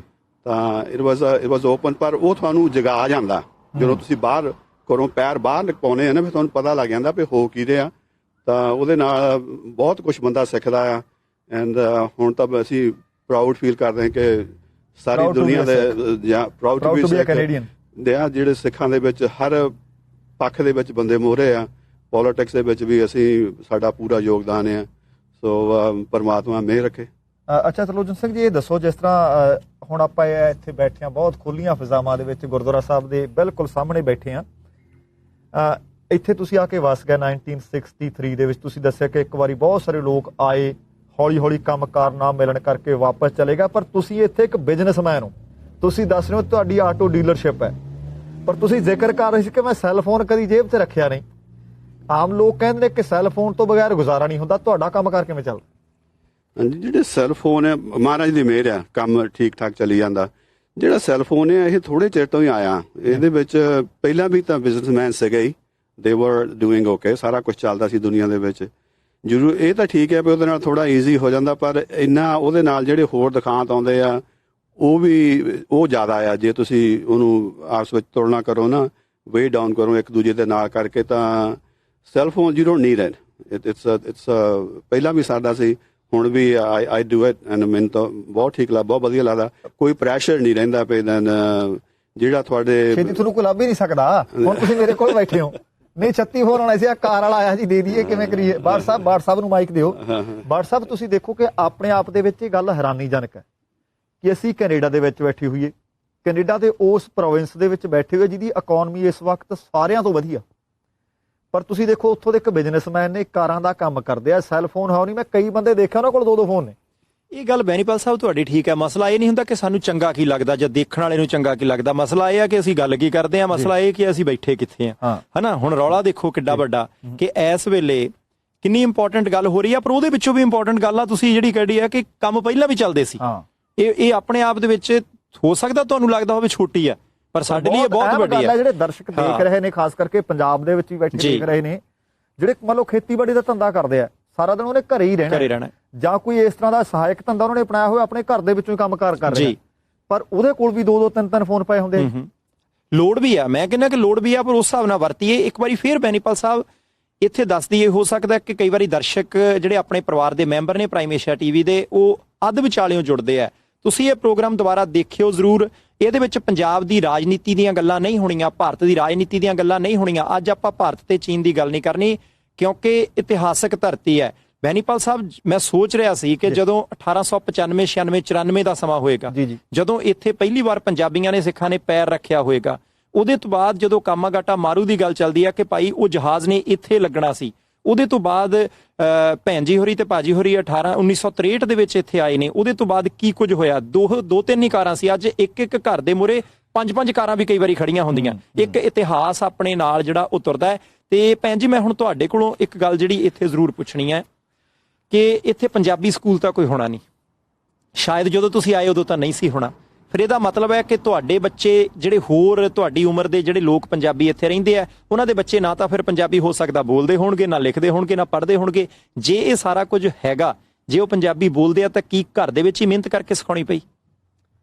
ਹਾਂਜੀ, ਅਸੀਂ ਆਪਣੇ ਬੱਚਿਆਂ ਨਾਲ ਪੰਜਾਬੀ ਬੋਲਦੇ ਸੀ। ਜਿੰਨੇ ਵੀ ਇੱਥੇ ਉਸ ਵੇਲੇ ਪਰਿਵਾਰ ਰਹਿੰਦੇ ਸੀ, ਉਹਨਾਂ ਦੇ ਬੱਚਿਆਂ ਨੂੰ ਪੰਜਾਬੀ ਆਉਂਦੀ ਸੀ। ਤੇ ਕਈਆਂ ਗੁਰੂ ਘਰਾਂ ਦੇ ਵਿੱਚ ਪੰਜਾਬੀ ਸਕੂਲ ਵੀ ਸੀਗੇ ਜਿੱਥੇ ਸਿਖਾਈ ਜਾਂਦੀ ਸੀਗੀ। ਤੇ ਪਰ ਅਸੀਂ ਆਪਣੇ ਬੱਚਿਆਂ ਤੇ ਆਪ ਵੀ ਮਿਹਨਤ ਕੀਤੀ ਆ। ਵੈਸੇ ਗੁਰਦੁਆਰੇ ਵੀ ਅਸੀਂ ਸਮਰ ਟਾਈਮ ਉਹਨਾਂ ਦੇ ਕੈਂਪ ਵਗੈਰਾ ਲਗਾ ਕੇ ਤੇ ਉਹਨਾਂ ਨੂੰ ਪੰਜਾਬੀ ਸਿਖਾਈ ਹੈ। ਭੈਣ ਜੀ, ਕਈ ਵਾਰੀ ਇਹ ਹੁੰਦਾ ਹੈ ਕਿ ਅਸੀਂ ਛੋਟੇ ਟਾਊਨ ਵਿੱਚ ਇਸ ਕਰਕੇ ਨਹੀਂ ਰਹਿੰਦੇ ਕਿ ਬੱਚੇ ਸਾਡੇ ਚੰਗੀ ਪੜ੍ਹਾਈ ਲਿਖਾਈ ਨਹੀਂ ਕਰ ਸਕਦੇ। ਬੱਚਿਆਂ ਨੇ ਕਿੰਨੀ ਕੁ ਹਾਇਰ ਐਜੂਕੇਸ਼ਨ ਕੀਤੀ ਤੇ ਕਿਹੋ ਜਿਹੇ ਕੰਮਕਾਰ ਕਰਦੇ ਆ ਜੀ? ਸਾਡਾ ਛੋਟਾ ਬੇਟਾ ਤਾਂ ਹੈਗਾ ਆ ਇਮੀਗ੍ਰੇਸ਼ਨ ਦੇ ਨਾਲ ਆ, ਹੈਡ ਆਫਿਸ ਦੇ ਵਿੱਚ, ਤੇ ਉਹ ਆਪਣੇ ਡਿਪਲੋਮੈਟਿਕ ਮਿਸ਼ਨ ਫਿਨਿਸ਼ ਕਰਕੇ ਆਇਆ ਇੰਡੀਆ ਤੋਂ ਪਿਛਲੇ ਸਾਲ। ਤੇ ਦੂਸਰਾ ਬੱਚਾ ਸਾਡਾ ਹੈਗਾ ਕੰਪਿਊਟਰ ਦੇ ਵਿੱਚ, ਤੇ ਉਹ ਕੰਪਿਊਟਰ ਕੰਪਨੀ, ਤੇ ਉਹ ਹੈ ਉਹ ਹੁਣ ਰਹਿੰਦਾ ਉੱਥੇ ਫੀਨਿਕਸ ਰਹਿੰਦਾ ਜੀ। ਜੀ ਇੱਥੇ ਇੱਕ ਨਾ ਬਹੁਤ ਅਹਿਮ ਸਵਾਲ ਭਾਜੀ ਮੈਂ ਤੁਹਾਨੂੰ ਇਸ ਕਰਕੇ ਕਰਨ ਲੱਗਿਆ ਕਿਉਂਕਿ ਅੱਜ ਕੱਲ ਬਹੁਤੇ ਵਿਦਿਆਰਥੀ ਆ ਰਹੇ ਆ ਪੰਜਾਬ ਤੋਂ। ਕੀ ਇੱਥੇ ਪੰਜਾਬੀ ਵਿਦਿਆਰਥੀ ਆ ਰਹੇ ਨੇ? ਕੀ ਉਹਨਾਂ ਦੇ ਲਈ ਕੰਮਕਾਰ ਇੱਥੇ ਹੈਗਾ? ਕੀ ਉਹਨਾਂ ਦੇ ਰਹਿਣ ਨੂੰ ਉਹਨਾਂ ਨੂੰ ਥਾਂ ਮਿਲ ਜਾਂਦੀ ਹੈ? ਕੀ ਸਥਾਨਕ ਪੰਜਾਬੀ ਭਾਈਚਾਰਾ ਉਹਨਾਂ ਦੀ ਮਦਦ ਕਰਦਾ ਹੈ? ਕਿਉਂਕਿ ਪੰਜਾਬ ਦੇ ਵਿੱਚ ਬੈਠਾ ਜਿਹੜਾ ਬੱਚਾ ਆਉਣਾ ਚਾਹੁੰਦਾ ਨਾ, ਉਹਦੇ ਲਈ ਇੱਕ ਬਹੁਤ ਵੱਡੀ ਦਿੱਕਤ ਹੁੰਦੀ ਹੈ ਕਿ ਮੈਂ ਕਿੱਥੇ ਪੜ੍ਹਨ ਜਾਵਾਂ, ਮੈਂ ਅੱਗੋਂ ਜਾ ਕੇ ਪੱਕਾ ਵੀ ਹੋਣਾ ਹੈ, ਮੈਨੂੰ 4 ਪੁਆਇੰਟ ਵੀ ਮਿਲ ਜਾਣ। ਉਹਦੇ ਬਾਰੇ ਚਾਨਣ ਜ਼ਰੂਰ ਪਾਇਓ। ਤੁਹਾਡਾ ਕੁਐਸਚਨ ਬਹੁਤ ਵਧੀਆ ਹੈ। ਇਹਦੇ ਵਿੱਚ ਜਿਹੜਾ ਅਗੇਨ ਮੁੜ ਕੇ ਸਿੱਖਾਂ ਦੀ ਜਿਹੜੀ ਸਾਡੀ ਵਿਰਾਸਤ ਹੈ ਨਾ, ਉਹਦੇ ਵਿੱਚ ਹੀ ਸਾਨੂੰ ਫਿਰ ਸਾਰਾ ਕੁਝ ਸਿੱਖਿਆ ਜਾਂਦਾ, ਅਸੀਂ ਸਿੱਖਦੇ ਹਾਂ ਔਰ ਸਾਨੂੰ ਸਿੱਖਣਾ ਵੀ ਚਾਹੀਦਾ ਔਰ ਸਾਨੂੰ ਜਿਹੜੀ ਚੀਜ਼ ਅਸੀਂ ਸਿੱਖਦੇ ਉਹ ਕਰਨੀ ਵੀ ਚਾਹੀਦੀ ਹੈ। ਅਸੀਂ ਇੱਥੇ ਜਿਹੜੇ ਬੱਚੇ ਆਏ ਆ ਸਾਡੇ ਕੋਟਲਵਾਨੀ ਦੇ ਵਿੱਚ ਵੀ ਪਿਛਲੇ ਸਾਲ 20 ਲੜਕੀਆਂ ਆਈਆਂ, ਤਾਂ ਉਹਨਾਂ ਦੇ ਵਿੱਚ ਅਸੀਂ ਪਹਿਲਾਂ ਹੀ ਉਹਨਾਂ ਦੇ ਆਉਣ ਤੋਂ ਪਹਿਲਾਂ ਜਿਹੜੇ ਕਾਲਜ ਦਾ ਮੈਨੇਜਰ ਸੀਗਾ ਉਹਦੇ ਨਾਲ ਗੱਲਬਾਤ ਕੀਤੀ ਪਈ ਅਸੀਂ ਹਰ ਤਰੀਕੇ ਦੇ ਨਾਲ ਕੋਈ ਵੀ ਸਾਨੂੰ ਕੰਮ ਕਰਨਾ ਪਵੇ ਉਹਨਾਂ ਬੱਚਿਆਂ ਦੇ ਨਾਲ ਕਰਾਂਗੇ। ਉਹਨਾਂ ਦਾ ਰਹਿਣ ਦਾ ਹੋਵੇ, ਉਹਨਾਂ ਨੂੰ ਕੋਈ ਪ੍ਰੋਬਲਮ ਆਉਂਦੀ ਹੋਵੇ, ਰਾਈਟ ਦੀ ਆਉਂਦੀ ਹੋਵੇ, ਕਿਸ ਤਰ੍ਹਾਂ ਦੀ ਵੀ ਆਉਂਦੀ ਹੋਵੇ, ਸੋ ਅਸੀਂ ਉਹਨਾਂ ਨਾਲ ਤਾਲਮੇਲ ਕਰਕੇ ਆਲਮੋਸਟ ਸਾਰੀਆਂ ਬੱਚੀਆਂ ਜਿਹੜੀਆਂ ਸੀਗੀਆਂ ਉਹਨਾਂ ਨੂੰ ਘਰ ਲੈ ਦਿੱਤੇ ਆ, ਆਪਣੇ ਕਿਰਾਏ ਤੇ ਰਹਿੰਦੀਆਂ ਉਹ। ਅਸੀਂ ਉਹਨਾਂ ਨੂੰ ਉਹ ਗੁਰਦੁਆਰੇ ਵੀ ਆਉਂਦੇ ਆ, ਕਿਸੇ ਨੂੰ ਇੱਦਾਂ ਨਹੀਂ ਕਹਿੰਦੇ ਤੁਹਾਨੂੰ ਜ਼ਰੂਰ ਆਉਣਾ ਪੈਣਾ, ਜਿਹੜੀਆਂ ਆਉਂਦੀਆਂ ਚਾਹੁੰਦੀਆਂ ਆਉਂਦੇ ਆ। ਤਾਂ ਹੋਰ ਇੱਥੇ ਬੱਚੇ ਵੀ ਹੈਗੇ, ਮੁੰਡੇ ਵੀ ਹੈਗੇ ਆ, ਸਾਰਿਆਂ ਨੂੰ ਕੰਮ ਜਿਹੜਾ ਬੱਚਾ ਕਰਨਾ ਚਾਹੁੰਦਾ ਮਿਲ ਹੀ ਜਾਂਦਾ ਆ। ਕੰਮ ਤਾਂ ਆਪਾਂ ਨੂੰ ਪਤਾ ਹੀ ਆ ਵੀ ਜਿਹੜੇ ਉਹ ਕਰਨ ਵਾਲੇ ਬੰਦੇ ਨੂੰ ਲੱਜ ਪੈਂਦੇ ਆ, ਮਿਹਨਤੀ ਆ ਬੱਚੇ। ਤਕਰੀਬਨ ਸਾਡੇ ਇੱਥੇ 100% ਦੇ ਬੱਚੇ ਜਿਹੜੇ ਆ ਉਹ ਠੀਕ ਠਾਕ ਆ, ਕੰਮ ਕਰਦੇ ਆ and they are doing there studies. ਇੱਕ ਹੋਰ ਦੱਸਿਓ, ਜਿਸ ਤਰ੍ਹਾਂ ਪਹਿਲਾਂ ਤੁਸੀਂ ਦੱਸ ਕੇ 2 ਕਿੱਤਿਆਂ ਦੇ ਵਿੱਚ ਲੋਕ ਆਪਣੇ ਸੀ, ਤੁਸੀਂ ਦੱਸਿਆ ਕਿ ਇੱਕਾ ਦੁੱਕਾ ਲੋਕ ਉਹ ਵੀ ਸੀ ਜਿਹੜੇ ਬਿਜ਼ਨਸ ਕਰਦੇ ਸੀ। ਜਿਹੜੇ ਲੋਕ ਉਹ ਪੁਰਾਣੇ ਸਮੇਂ ਦੇ ਵਿੱਚ ਬਿਜ਼ਨਸ ਕਰਦੇ ਸੀ ਉਹਨਾਂ ਦੇ ਪਰਿਵਾਰ ਹੁਣ ਦੱਸੋ ਕਿ ਠੀਕ ਠਾਕ ਅੱਗੇ ਨੂੰ ਵਧ ਰਹੇ ਆ? ਕਿਉਂਕਿ ਅਸੀਂ ਪਾਲ ਦੀ ਉਦਾਹਰਨ ਸਾਡੇ ਸਾਹਮਣੇ ਆ ਕਿ ਬਹੁਤ ਵੱਡਾ ਐਮਪਾਇਰ ਖੜਾ ਕੀਤਾ, ਅੱਖਾਂ ਦੇ ਵਿੱਚ ਦੇਖਦਿਆਂ ਉਹ ਖੇਰੂ ਹੋ ਗਿਆ, ਕਿਰ ਗਿਆ। ਉਹ ਪਰਿਵਾਰ ਜਿਹੜੇ ਉਸ ਵਕਤ ਜਦੋਂ ਤੁਸੀਂ ਆਏ ਹੋ ਉਸ ਵਕਤ ਬਿਜ਼ਨਸਮੈਨ ਸੀ ਕਿ ਅੱਜ ਉਹਨਾਂ ਦੇ ਬਿਜ਼ਨਸ ਚੱਲਦੇ ਆ? ਤੇ ਦੂਸਰੀ ਗੱਲ ਇਹ ਦੱਸਿਓ ਕਿ ਆਪਣੇ ਲੋਕਾਂ ਦਾ ਅੱਜ ਕੱਲ੍ਹ ਕਿਹੋ ਜਿਹੇ ਕਿੱਤੇ ਨੇ, ਕੀ ਕੁਝ ਕਰਦੇ ਆ ਇਸ ਟਾਊਨ ਦੇ ਵਿੱਚ? ਜਿਹੜਾ ਆਪਣੇ ਲੋਕਾਂ ਦਾ ਹਾਲੇ ਵੀ ਕਿੱਤਾ ਮੇਨਲੀ ਲੱਕੜੀ ਦਾ ਹੀ ਆ, ਜਿਹੜਾ ਲੱਕੜੀ ਦੀਆਂ ਮਿਲਾਂ ਦਾ ਹੀ ਕੰਮ ਆ। ਜਿਹੜਾ ਤੁਹਾਡਾ ਪਹਿਲਾ ਕੁਐਸਚਨ ਸੀਗਾ ਵੀ ਜਿਹੜੇ ਪਹਿਲੇ ਲੋਕ ਇੱਥੇ ਬਿਜ਼ਨਸ ਕਰਦੇ ਸੀ ਉਹਨਾਂ ਫੈਮਲੀਆਂ ਕਿੱਦਾਂ, ਉਹ ਜਿੱਦਾਂ ਪਾਲਦੀ ਵਾਲਾ ਹੀ ਹਾਲ ਆ, ਉਹ ਨਹੀਂ ਠੀਕ ਰਿਹਾ ਕਰਕੇ। ਜਦੋਂ ਤੁਸੀਂ ਇੱਕ ਵਾਰੀ ਸਿਖਰ ਤੇ ਪਹੁੰਚ ਜਾਂਦੇ ਆ, ਸਿਖਰ ਤੇ ਟਿਕਣਾ ਬੜਾ ਔਖਾ ਹੁੰਦਾ। ਪਹੁੰਚਣਾ ਤਾਂ ਬੰਦਾ ਸੰਘਰਸ਼ ਕਰਕੇ ਆਮ ਲੋਕ ਪਹੁੰਚ ਹੀ ਜਾਂਦੇ ਆ, ਪਰ ਉੱਥੇ ਟਿਕੇ ਰਹਿਣਾ ਇਹ ਜਦ ਤਾਈਂ ਮਹਾਰਾਜ ਦੀ ਕਿਰਪਾ ਨਾ ਹੋਵੇ, ਮਹਾਰਾਜ ਦਾ ਹੱਥ ਨਾ ਹੋਵੇ, ਅਸੀਂ ਉਸ ਦੀ ਸਿੱਖਿਆ ਤੇ ਚੱਲ ਸਕੀਏ, ਚੱਲਦੇ ਰਹੀਏ, ਫੇਰ ਟਿਕੇ ਰਹਿ ਸਕਦੇ ਆ। ਪਰ ਨਹੀਂ ਤਾਂ ਕਿਤੇ ਨਾ ਕਿਤੇ ਬੰਦੇ ਦਾ ਪੈਰ ਥਿੜਕ ਜਾਂਦਾ, ਫਿਰ ਅਸੀਂ ਖਿਸਕ ਜਾਂਦੇ ਆ, ਅਸੀਂ ਉਹ ਟੌਪ ਤੇ ਨਹੀਂ ਟਿਕੇ ਰਹੇ। ਸੋ ਹੁਣ ਆਮ ਤੌਰ ਤੇ ਅਸੀਂ ਦੇਖਦੇ ਹਾਂ, ਮੈਂ ਹੁਣ ਸਰੀ 'ਚ ਦੇਖਾਂ, ਨਜ਼ਰ ਮਾਰਦੇ ਜਦੋਂ ਵੈਨਕੂਵਰ 'ਚ ਦੇਖਾਂ, ਕਿਸੇ ਦੇ ਸਾਬੇ ਆ, ਕਿਸੇ ਦਾ ਪੀਜ਼ਾ, ਕਿਸੇ ਦਾ ਇਮੀਗ੍ਰੇਸ਼ਨ ਦਾ ਕੰਮ ਹੈ, ਕਿਸੇ ਦੇ ਹੋਟਲ ਨੇ, ਕਿਸੇ ਦੇ ਮੋਟਲ ਨੇ। ਇੱਥੇ ਕਿਹੋ ਜਿਹੇ ਕੰਮ ਕਰਦੇ ਲੋਕ? ਇੱਥੇ ਵੀ ਸਾਡੇ ਹੋਟਲ ਮੋਟਲ ਹੈਗੇ ਆ, 3 ਮੋਟਲ ਜਿਹੜੇ ਇੱਥੇ ਆਪਣੇ ਦੇ ਕੋਲ ਆ, ਤਾਂ ਗੈਸ ਸਟੇਸ਼ਨ ਵੀ ਹੈਗੇ ਆ ਇੱਥੇ, ਬਿਜ਼ਨਸ ਡੈਰੀ ਕੁਈਨ ਦੀ ਵੀ ਹੈਗੀ ਆ, ਕਾਰਾਂ ਦੀ ਵੀ ਹੈਗੀ ਆ, ਓਬਵੀਅਸਲੀ ਹੈਗੇ ਬਿਜ਼ਨਸ ਚੱਲਦੀਆਂ। ਪਰ ਇਹ ਸਨਾਰ ਜਿਹੜੀ ਜਾਨੀ ਪਾਪੂਲੇਸ਼ਨ ਬੇਸ ਆ, ਜਿੱਦਾਂ ਸਰੀ ਹੋ ਗਿਆ, ਮੇਨਲੈਂਡ ਹੋ ਗਿਆ, ਉਹਦੇ ਜਿੰਨਾ ਹੈ ਨਹੀਂ, ਪਰ ਸੋਹਣਾ ਗੁਜ਼ਾਰਾ ਹੋ ਜਾਂਦਾ ਹੈ। ਜਿਹੜੇ ਬਿਜ਼ਨਸਮੈਨ ਨੇ ਦੇ ਡੂਇੰਗ ਵੈਰੀ ਵੈਲ, ਆਪਣੇ ਲੋਕ ਮਿਹਨਤੀ ਆ, ਜਿੱਧਰਲੇ ਪਾਸੇ ਨੂੰ ਪੈ ਜਾਂਦੇ ਕਰਦੇ ਆ, ਬਹੁਤ ਸੋਹਣਾ ਕੰਮ ਚੱਲਦਾ। ਜਾਨੀ ਪਈ ਇਹ ਉਹ ਥੋੜੇ ਬੰਦਿਆਂ ਦਾ ਕੰਮ ਆ, ਜਾਨੀ 5-6 ਬੰਦੇ ਜਿਹੜੇ ਆਪਾਂ ਕਹਿ ਸਕਦੇ ਆ ਇਸ ਟਾਊਨ ਦੇ ਵਿੱਚ ਬਿਜ਼ਨਸ ਦੇ ਵਿੱਚ ਆ। ਬਾਕੀ ਤਾਂ ਜਿਹੜਾ ਫਿਰ ਉਹ ਕੰਮ ਆਪਾਂ ਪਹਿਲਾਂ ਹੈਗਾ ਉਹੀ ਕਰਦੇ ਆ। ਅੱਛਾ, ਗੁਰਦੁਆਰਾ ਸਾਹਿਬ ਦੀ ਬਿਲਡਿੰਗ ਬਹੁਤ ਖੂਬਸੂਰਤ, ਸ਼ਾਨਦਾਰ ਹੈ, ਕਾਫੀ ਵੱਡੀ ਬਿਲਡਿੰਗ ਹੈ। ਇੱਥੇ ਰੋਜ਼ਾਨਾ ਕੋਈ ਕੀਰਤਨ ਦਰਬਾਰ ਹੁੰਦਾ, ਵੀਕਐਂਡ ਦੇ ਹੁੰਦਾ, ਮੰਥਲੀ ਹੁੰਦਾ, ਕਿਵੇਂ ਸਮਾਗਮ ਚੱਲਦੇ ਆ ਜੀ? ਵੀਕਐਂਡ ਦਾ ਤਾਂ ਐਤਵਾਰ ਦਾ ਪੱਕਾ ਆ। ਤਾਂ ਸਾਡੇ ਕਈ ਵਾਰੀ ਫਿਰ ਕਰਕੇ ਇੱਥੇ ਥੋੜੀਆਂ ਫੈਮਲੀਆਂ ਹੋਣ ਕਰਕੇ ਨਾ ਜਿਹੜਾ ਰੋਜ਼ ਦਾ ਪ੍ਰੋਗਰਾਮ ਹਰ ਵੇਲੇ ਨਹੀਂ ਹੁੰਦਾ, ਕਈ ਵਾਰੀ 5-6 ਮਹੀਨੇ ਲਗਾਤਾਰ ਚੱਲਦਾ ਰਹਿੰਦਾ ਆ, ਫਿਰ ਥੋੜਾ ਚਿਰ ਮਹੀਨਾ ਖੰਡ 2 ਮਹੀਨੇ ਬੰਦ ਹੋ ਜਾਂਦਾ, ਫਿਰ ਤੁਰ ਪੈਂਦਾ। ਪਰ ਉਦਾਂ ਰਹਿ ਰਾਜ ਸਾਹਿਬ ਦੇ ਪਾਠ ਰੋਜ਼ ਹੁੰਦੇ ਆ, ਜਿਹੜੇ ਕਈ ਫੈਮਲੀਆਂ ਜ਼ਰੂਰੀ ਨਹੀਂ ਵੀ ਉਹਨਾਂ ਉਸੇ ਫੈਮਲੀ ਨੇ ਹਰ ਰੋਜ਼ ਆਉਣਾ, ਲੋਕ ਆਉਂਦੇ ਆ ਜਾਂਦੇ ਆ, ਫੈਮਲੀਆਂ ਆ ਜਾਂਦੀਆਂ।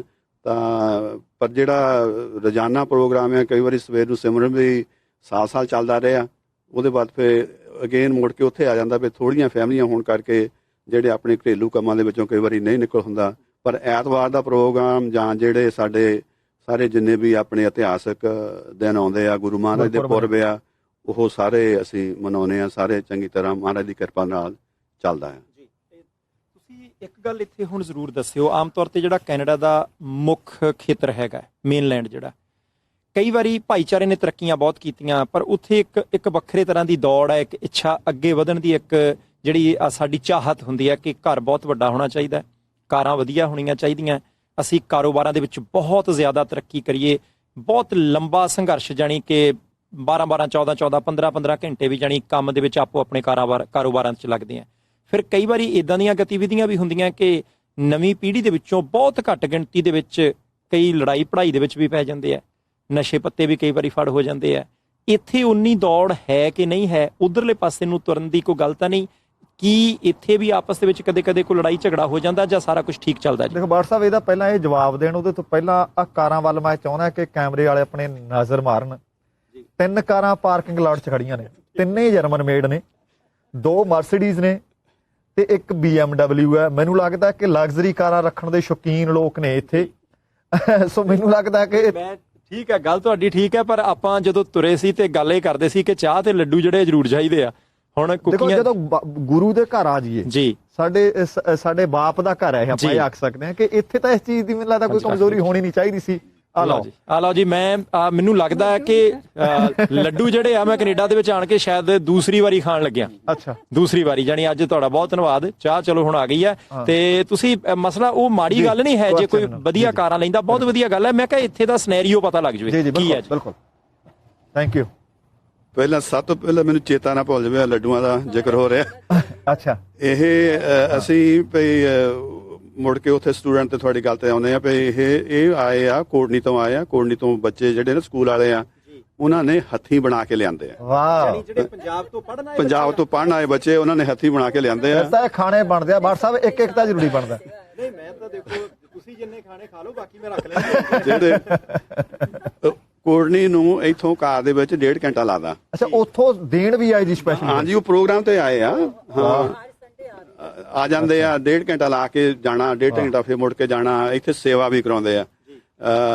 ਸੋ ਬੱਚੇ ਜਿਹੜੇ ਹੈਗੇ ਆ, ਮੈਂ ਤੇ ਬਾਕੀ ਵੀ ਜਿਹੜੇ ਮੇਰੇ ਪ੍ਰਬੰਧਕ ਵੀਰ ਖਾਸ ਕਰ ਜਿਹੜੇ ਗੁਰਦੁਆਰਿਆਂ ਦੇ ਵਿੱਚ ਇਨਵੋਲਵ ਆ, ਸੁਣ ਰਹੇ ਹੋਣੇ ਆ, ਜਿੰਨਾ ਵੀ ਆਪਾਂ ਬੱਚਿਆਂ ਦਾ ਖਿਆਲ ਰੱਖਾਂਗੇ ਨਾ, ਇਹਨਾਂ ਨੂੰ ਠੀਕ ਪਾਸੇ ਲਾਈਏ, ਇਹਨਾਂ ਨੂੰ ਹਿੰਮਤ ਦਈਏ, ਇਹਨਾਂ ਦੀ ਸੇਵਾ ਕਰੀਏ, ਇਹਨਾਂ ਦੀ ਹੈਲਪ ਕਰੀਏ, ਤਾਂ ਕਿ ਆਪਣਾ ਜਿਹੜਾ ਪੜ੍ਹਨ ਦਾ ਆਏ ਆ, ਜਿਸ ਤਰੀਕੇ ਨਾਲ ਵੀ ਆਏ ਆ, ਇਹ ਉਹ ਕਰ ਸਕਣ। ਹਨਾ, ਇਹਨਾਂ ਨੇ ਬਹੁਤ ਪਤੇ ਦੀ ਗੱਲ ਕੀਤੀ ਹੈ। ਇੱਕ ਪਾਸੇ ਆਪਾਂ ਕਹਿੰਦੇ ਕਿ ਪੰਜਾਬ ਦੀ ਜਵਾਨੀ ਨੂੰ ਰੋਲਿਆ ਜਾ ਰਿਹਾ, ਸਰਕਾਰਾਂ ਪੁੱਛਦੀਆਂ ਨਹੀਂ।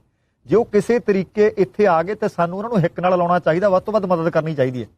ਐਗਜ਼ੈਕਟਲੀ, ਹਾਂਜੀ, ਇਹੀ ਮੈਂ ਕਹਿ ਰਿਹਾ ਕਰਕੇ ਇਹਨਾਂ ਬੱਚਿਆਂ ਨੇ ਹੀ ਸਾਡਾ ਜਿਹੜਾ ਇਹ ਭਵਿੱਖ ਹੈ, ਇਹਨਾਂ ਨੇ ਹੀ ਗੁਰਦੁਆਰੇ ਚਲਾਉਣੇ ਆ, ਇਹਨਾਂ ਨੇ ਸਾਡੀ ਪੋਲਿਟਿਕਸ ਜੋ ਕੁਝ ਵੀ ਜੋ ਇੱਥੇ ਅਸੀਂ ਕੈਨੇਡਾ ਦੇ ਵਿੱਚ ਕਰਦੇ ਜਾਂ ਹੋਰ ਮੁਲਕਾਂ ਦੇ ਵਿੱਚ ਕਰਦੇ, ਉਹਨਾਂ ਨੇ ਕਰਨਾ। ਸੋ ਜਿੱਥੇ ਵੀ ਤੁਹਾਨੂੰ ਖਾਸ ਕਰਕੇ ਆਪਣਾ ਬੱਚਾ ਦੀਦਾ ਆ, ਕੋਈ ਮਿਲਦਾ ਆ, ਉਹਨੂੰ ਪੁੱਛੋ ਵੀ ਤੈਨੂੰ ਕੋਈ ਪ੍ਰੋਬਲਮ ਤਾਂ ਨਹੀਂ, ਤੈਨੂੰ ਵੀ ਕਿੱਦਾਂ ਹੈਲਪ ਕਰ ਸਕਦੇ ਆ। ਇਹ ਜ਼ਰੂਰੀ ਨਹੀਂ ਹੁੰਦਾ ਵੀ ਹਰ ਵੇਲੇ ਸਾਨੂੰ ਪੈਸੇ ਨਾਲ ਹੀ ਅਸੀਂ ਹੈਲਪ ਕਰ ਸਕਦੇ ਆ। ਜਿਹੜਾ ਅਸੀਂ ਕਿਸੇ ਦੇ ਨਾਲ ਗੱਲਬਾਤ ਕਰਨੀ ਨਾ, ਤੁਹਾਡਾ ਜਿਹੜਾ ਤਰੀਕਾ ਆ ਉਹ ਸਾਰਿਆਂ ਨੂੰ ਵਧੀਆ ਤਰੀਕਾ ਆ। ਉਹ ਬੱਚੇ ਨੂੰ ਹੌਸਲਾ ਮਿਲ ਜਾਂਦਾ ਵੀ ਮੇਰਾ ਇੱਥੇ ਕੋਈ ਹੈਗਾ ਆ। ਦੂਜਾ ਕੁਐਸਚਨ ਤੁਹਾਡਾ ਸੀਗਾ, ਸੌਰੀ ਮੈਂ ਥੋੜਾ ਫਿਰ ਲਾਂਭੇ ਚਲੇ ਗਿਆ ਅਗੇਨ। ਕੋਈ ਗੱਲ ਨਹੀਂ ਜੀ। ਉਹ ਸੀਗਾ ਵੀ ਇੱਥੇ ਲੜਾਈ, ਇੱਥੇ ਸਾਡੇ ਕੋਈ ਇਦਾਂ ਦੀ ਹਿੰਸਾ ਦੀ ਲੜਾਈ ਦੀ ਕੋਈ ਗੱਲ ਨਹੀਂ, ਨਾ ਕਦੀ ਹੋਈ ਆ। ਜਿੰਨੇ ਵੀ ਇੱਥੇ ਪਰਿਵਾਰ ਪਹਿਲਾਂ ਤੋਂ ਹੀ ਆਪਸ ਵਿੱਚ ਭਾਈਚਾਰੇ ਦੇ ਤੌਰ ਤੇ ਐਨ ਜਿੱਦਾਂ ਐਨ ਪਰਿਵਾਰ ਦੇ ਵਿੱਚ ਨਾ ਰਹਿ ਰਹੇ ਆ, ਕੋਈ ਕਿਸੇ ਤਰ੍ਹਾਂ ਦਾ ਕੋਈ ਫਰਕ ਹੈ ਨਹੀਂ। ਇੱਕ ਦੂਜੀ ਜਿਹੜੀ ਤੁਸੀਂ ਗੱਲ ਕੀਤੀ ਆ ਵੀ ਗਾਹਾਂ ਤੇ ਗਾਹਾਂ ਜ਼ਿਆਦਾ ਮਿਹਨਤ ਕਰਨੀਆਂ, ਸਿੱਖ ਮਿਹਨਤੀ ਆ, ਸਿੱਖ ਨੂੰ ਮਿਹਨਤੀ ਹੋਣਾ ਚਾਹੀਦਾ। ਜਿਹੜਾ ਵੀ ਸਿੱਖ ਕੰਮ ਕਰਦਾ ਉਹ ਆਪਣੇ ਪੂਰੇ ਤਨ ਮਨ ਦੇ ਨਾਲ ਕਰੇ, ਤਾਂ ਕਿ ਜੇ ਕਿਸੇ ਲਈ ਕੰਮ ਕਰਦਾ ਉਹਨੂੰ ਜੇ ਉਹਨੂੰ ਉਹ 100% ਦੇ ਰਿਹਾ ਤਾਂ ਉਹ 110% ਮੁੜ ਕੇ ਬੈਕ ਦੇਵੇ ਉਹਨੂੰ। ਇਹ ਸਾਡਾ ਮੁੱਢਲਾ ਫਰਜ਼ ਆ ਸਿੱਖ ਦਾ ਹੈਗਾ, ਤਦੇ ਹੀ ਅਸੀਂ ਕਾਮਯਾਬ ਆ, ਤਦੇ ਹੀ ਰਹੇ ਆ। ਜੇ ਅਸੀਂ ਕਿਤੇ ਖਿਸਕਾਂਗੇ ਨਾ, ਇਸੇ ਗੱਲ ਤੋਂ ਮਾਰੇ ਜਾਵਾਂਗੇ ਜਦੋਂ ਅਸੀਂ ਆਪਣੀ ਇਹ ਜਿਹੜੀ ਸਾਡੀ ਮੁੱਢਲੀ ਨਾ ਜ਼ਿੰਮੇਵਾਰੀ ਆ, ਜਦੋਂ ਅਸੀਂ ਨਾ ਨਿਭਾਵਾਂਗੇ ਉਹਨੂੰ, ਜਦੋਂ ਅਸੀਂ ਕਰਾਂਗੇ ਸਾਨੂੰ ਪੈਸਾ ਉੱਦਾਂ ਹੀ ਮਿਲ ਜਾਵੇ, ਉੱਥੇ ਫਿਰ ਮਾਰ ਖਾਵਾਂਗੇ। ਇੱਥੇ ਜਿਹੜੇ ਆਮ ਲੋਕ, ਮੋਸਟ ਲੋਕ ਜਿਹੜੇ ਆ ਮਿਹਨਤੀ ਆ, ਠੀਕ ਕੰਮ ਕਰਦੇ ਆ, ਕੋਈ ਆਪਸ ਵਿੱਚ ਇਦਾਂ ਦਾ ਰਿੰਕ ਸਾਹਿਬ, ਤੁਸੀਂ 63 ਤੇ ਆਏ ਹੋ, ਬਹੁਤ ਲੰਬਾ ਅਰਸਾ ਹੋ ਗਿਆ, ਕਈ ਦਹਾਕੇ ਬੀਤ ਗਏ। ਆਮ ਤੌਰ ਤੇ ਵੇਖਿਆ ਕਈ ਵਾਰੀ 5-10 ਸਾਲ ਦੇ ਵਿਅਕਤੀ ਆਏ ਨੂੰ ਪੁੱਛੀਏ ਪੰਜਾਬ, ਉਹ ਯਾਰ ਪੰਜਾਬ 'ਚ ਤਾਂ ਮਿੱਟੀ ਬੜੀ ਹੈ, ਮੈਂ ਨਹੀਂ ਬਈ ਮੁੜ ਕੇ ਗਿਆ, ਉੱਥੇ ਜਾਣ ਨੂੰ ਦਿਲ ਨਹੀਂ ਕਰਦਾ। ਇਹ ਦੱਸਿਓ ਕਿ ਪੰਜਾਬ ਚੱਕਰ ਲਾਉਂਦੇ ਰਹਿੰਦੇ ਹੋ ਜਾਂ ਨਹੀਂ? ਅਸੀਂ ਬਹੁਤ ਵਧੀਆ ਤੁਹਾਡਾ ਕੁਐਸਚਨ ਹੈ। ਅਸੀਂ ਹਰ ਸਾਲ ਜਾਂਦੇ ਹਾਂ। ਅੱਛਾ ਜੀ। 2 ਮਹੀਨੇ ਰਹਿ ਕੇ ਆਈਦਾ ਪੰਜਾਬ ਦੇ ਵਿੱਚ, ਉਹ ਵੀ ਪਿੰਡ ਦੇ ਵਿੱਚ ਜਾ ਕੇ ਰਹੀਦਾ ਜਿੱਥੇ ਜਾਣੀ ਪਈ ਸ਼ਹਿਰ ਤੋਂ, ਜਿੱਥੇ ਜੰਮੇ ਸੀ। ਹਾਂਜੀ, ਜਿੱਥੇ 5-7 ਮੀਲ ਜਾਣੀ ਪਈ ਦੂਰ ਸ਼ਹਿਰ ਦੇ ਉੱਤੋਂ। ਸਾਨੂੰ ਕੋਈ ਦਿੱਕਤ ਨਹੀਂ ਆਉਂਦੀ। ਜਿਹੜੀ ਇਹ ਤਾਂ ਹੁਣ ਜ਼ਰੂਰ ਹੈਗਾ, ਜਦੋਂ ਤੁਸੀਂ ਇੱਥੋਂ ਜਾਂਦੇ ਆ ਤੁਹਾਨੂੰ ਪਹਿਲੇ 2 ਦਿਨ ਜਾਣੀ ਵਾਤਾਵਰਨ ਦਾ ਲੱਗਦਾ, ਤੁਹਾਨੂੰ ਝਟਕਾ ਲੱਗਦਾ।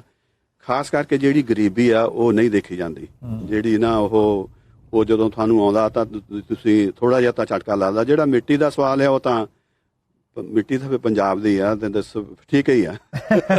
ਇੱਥੇ ਮੈਨੂੰ ਮੇਰੇ ਮਨ ਦੇ ਵਿੱਚ ਇੱਕ ਸਵਾਲ ਆਉਂਦਾ ਸੀ ਕਿ ਜਦੋਂ ਤੁਸੀਂ ਪੰਜਾਬ ਜਾਂਦੇ ਹੋ, ਉੱਥੇ ਜਾ ਕੇ ਤੁਸੀਂ ਕਿਹਾ ਗਰੀਬੀ ਵੀ ਨਹੀਂ ਦੇਖ ਹੁੰਦੀ, ਸਾਰਾ ਕੁਝ ਠੀਕ ਹੈ, ਜਿਹੜੇ ਬੱਚੇ ਉੱਥੋਂ ਇੱਥੇ ਆਉਣੇ ਆ, ਕਿਉਂਕਿ ਮੇਰੇ ਲਈ ਸਭ ਤੋਂ ਵੱਡਾ ਬੈਨੀਪਾਲ ਸਾਹਿਬ ਸਵਾਲ ਇਹੀ ਹੁੰਦਾ, ਬੱਚਿਆਂ ਨੇ ਉੱਥੋਂ ਇੱਥੇ ਆਉਣਾ ਹੈ, ਤੁਸੀਂ ਬੱਚਿਆਂ ਨੂੰ ਹਿੱਕ ਨਾਲ ਵੀ ਲਾਉਂਦੇ ਹੋ, ਪਰ ਬੱਚਿਆਂ ਨੂੰ ਇੱਕ ਮਾੜਾ ਜਿਹਾ ਸੁਨੇਹਾ ਜ਼ਰੂਰ ਦਿਓ ਕਿ ਜਦੋਂ ਪੰਜਾਬ ਤੋਂ ਕੈਨੇਡਾ ਆਉਣ ਦੀ ਤਿਆਰੀ ਕਰਦੇ ਹੋ ਕਿਹੜੀਆਂ ਗੱਲਾਂ ਦਾ ਧਿਆਨ ਰੱਖਣ। ਕਈ ਵਾਰੀ ਇੱਕ ਬਿੱਥ ਵੱਧ ਜਾਂਦੀ ਹੈ, ਉਹਨਾਂ ਨੂੰ ਕਈ ਛੋਟੇ ਕੰਮ ਨਹੀਂ ਕਰਨੇ ਆਉਂਦੇ ਹੁੰਦੇ, ਚਾਹੇ ਘਰ ਦੇ ਵਿੱਚ ਸਫਾਈ ਰੱਖਣ ਦੀ ਹੈ, ਲੱਡੂ ਬਣਾਉਣੇ ਆਉਂਦੇ। ਦੇਖੋ ਜੀ, ਦੱਸਿਓ ਜੀ।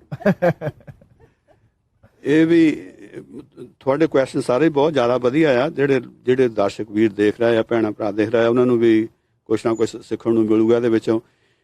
ਜਿਹੜੇ ਆਮ ਤੌਰ ਤੇ ਸਾਡੇ ਬੱਚੇ ਇੰਡੀਆ ਤੋਂ ਆ ਰਹੇ ਨਾ, ਉਹ ਜ਼ਿਆਦਾ ਪਰਸੈਂਟੇਜ ਜਿਹੜੇ ਆ ਵੈਲ ਟੂ ਡੂ ਫੈਮਲੀਆਂ ਦੇ ਵਿੱਚੋਂ ਆ ਰਹੇ ਆ। ਤੁਹਾਡੀ ਗੱਲ ਇਹ ਠੀਕ ਆ। ਉਹਨਾਂ ਨੂੰ, ਬੱਚਿਆਂ ਨੂੰ, ਮੇਰੇ ਪੁੱਤਾਂ ਨੂੰ, ਉਹਨਾਂ ਨੂੰ ਨਹੀਂ ਪਤਾ ਵੀ ਅਸੀਂ ਘਰ ਦਾ ਕੰਮਕਾਰ ਕਿੱਦਾਂ ਕਰਨਾ ਹੈ, ਕਿੱਦਾਂ ਚਲਾਉਣਾ, ਸਾਨੂੰ ਕੀ ਕਰਨਾ ਚਾਹੀਦਾ। ਉਹਨਾਂ ਦੇ ਆਮ ਘਰਾਂ ਦੇ ਵਿੱਚ ਨੌਕਰ ਆ, ਉਹਨਾਂ ਨੂੰ ਇਹਨਾਂ ਗੱਲਾਂ ਦਾ ਨਹੀਂ ਪਤਾ। ਪਰ ਇੱਥੇ ਜਿੱਦਾਂ ਕਹਿੰਦੇ ਹੁੰਦੇ ਆ, ਇੰਗਲਿਸ਼ ਦਾ ਵਰਡ ਆ ਕ੍ਰੈਸ਼ ਕੋਰਸ ਆ, ਬਹੁਤ ਛੇਤੀ ਸਿੱਖਣਾ ਪੈਂਦਾ, ਬਹੁਤ ਛੇਤੀ ਸਿੱਖ ਹੋ ਜਾਂਦਾ। ਜਦੋਂ ਬੰਦਾ ਆਪਣੇ ਆਪ ਤੇ ਰਹਿੰਦਾ, ਉਹਨੂੰ ਫਿਰ ਪਤਾ ਲੱਗ ਜਾਂਦਾ ਵੀ ਮੈਂ ਜਦੋਂ ਹੁਣ ਭੁੱਖ ਲੱਗੀ ਪਰ ਰੋਟੀ ਮੈਨੂੰ ਆਪ ਹੀ ਬਣਾਉਣੀ ਪੈਣੀ ਆ। ਤਾਂ ਅਸੀਂ ਜ਼ਰੂਰ ਇੱਥੇ ਜਿੰਨਾ ਸਾਡੇ ਕੋਲ ਹੁੰਦਾ ਕਰਦੇ, ਪਰ ਫਿਰ ਵੀ ਇਸ ਦੇਅਰ ਓਨ ਲਾਈਫ ਉਹਨਾਂ ਨੇ ਆਪਣੀ ਜ਼ਿੰਦਗੀ ਆਪ ਕੱਟਣੀ ਆ। ਸਿੱਖ ਜਾਂਦੇ ਬੱਚੇ ਵਧੀਆ ਆ। ਜਾਣੀ ਪਈ ਸਾਨੂੰ ਜਿੱਦਾਂ ਹੁਣ ਬੜੇ ਸ਼ਹਿਰਾਂ ਤੋਂ ਗੱਲਾਂ ਸੁਣੀ ਦੀਆਂ, ਖਾਸ ਕਰਕੇ ਮੇਨਲੈਂਡ ਤੋਂ, ਪਈ ਗੁਰਦੁਆਰੇ ਵਾਲੇ ਬਾਹਲਾ ਨਹੀਂ ਸਾਥ ਦਿੰਦੇ, ਉਹਨਾਂ ਦੇ ਜਿਹੜੇ ਵੀ ਪ੍ਰਬੰਧਕ ਵੀਰ ਆ ਮੇਰੇ, ਪਈ ਇੱਦਾਂ ਨਹੀਂ ਕਰਨਾ ਚਾਹੀਦਾ। ਜਿਹੜੇ ਬੱਚੇ ਹੀ ਆ। ਜਦੋਂ ਅਸੀਂ ਵੀ ਕਿਸੇ ਟਾਈਮ ਆਏ ਸੀਗੇ, ਉਦੋਂ ਵੀ ਇਹ ਕੁਐਸਚਨ ਉੱਠਦੇ ਵੀ ਇਹ ਨਵੇਂ ਕਿੱਥੋਂ ਆ ਗਏ ਹੁਣ, ਹਨਾ। ਵੀ ਆਮ ਤੌਰ ਤੇ ਜਿਹੜੇ ਪਹਿਲੇ ਹੁੰਦੇ ਉਹ ਨਵੇਂ ਤੋਂ ਖਤਰਾ ਸਮਝਦੇ ਆ, ਹਾਲਾਂਕਿ ਸਮਝਣਾ ਨਹੀਂ ਚਾਹੀਦਾ। ਕਰਕੇ ਜਿਹੜੀ ਨਵੀਂ ਚੀਜ਼ ਆ ਉਹੀ ਸਾਡਾ ਭਵਿੱਖ ਆ। ਜੇ ਹੁਣ ਅਸੀਂ ਆਪਣੇ ਆਪ ਨੂੰ ਨਾ ਰੀਨਿਊ ਕਰਾਂਗੇ, ਆਪਣੇ ਆਪ ਨੂੰ ਨਾ ਆਪਾਂ ਅਪਗ੍ਰੇਡ ਕਰਨਾ ਪੈਣਾ। ਜਿਹੜਾ ਸਾਡਾ ਅਪਗ੍ਰੇਡ ਦਾ ਮੌਕਾ ਉਹ ਇੱਕੋ ਹੀ ਹੈ ਕਿ ਜਿਹੜੀ ਹੁਣ ਸਾਡੀ ਆਹ ਬੋਡੀ ਆ, ਇਹਨੇ ਤਾਂ ਏਜ ਹੋਣਾ ਹੀ ਹੋਣਾ। ਸਾਡੇ ਜਿਹੜੇ ਵਿਚਾਰ ਆ ਉਹ ਵੀ ਬਾਹਲੇ ਆਮ ਤੌਰ ਤੇ ਨਹੀਂ ਬਦਲਦੇ, ਪਰ ਜਿਹੜੀ ਸਾਡੀ ਆਉਣ ਵਾਲੀ ਪੀੜ੍ਹੀ ਆ, ਸਾਡੇ ਜਿਹੜੇ ਬੱਚੇ ਆ, ਸਾਨੂੰ ਉਹੀ ਗਾਹਾਂ ਤੋਰਦੇ ਆ।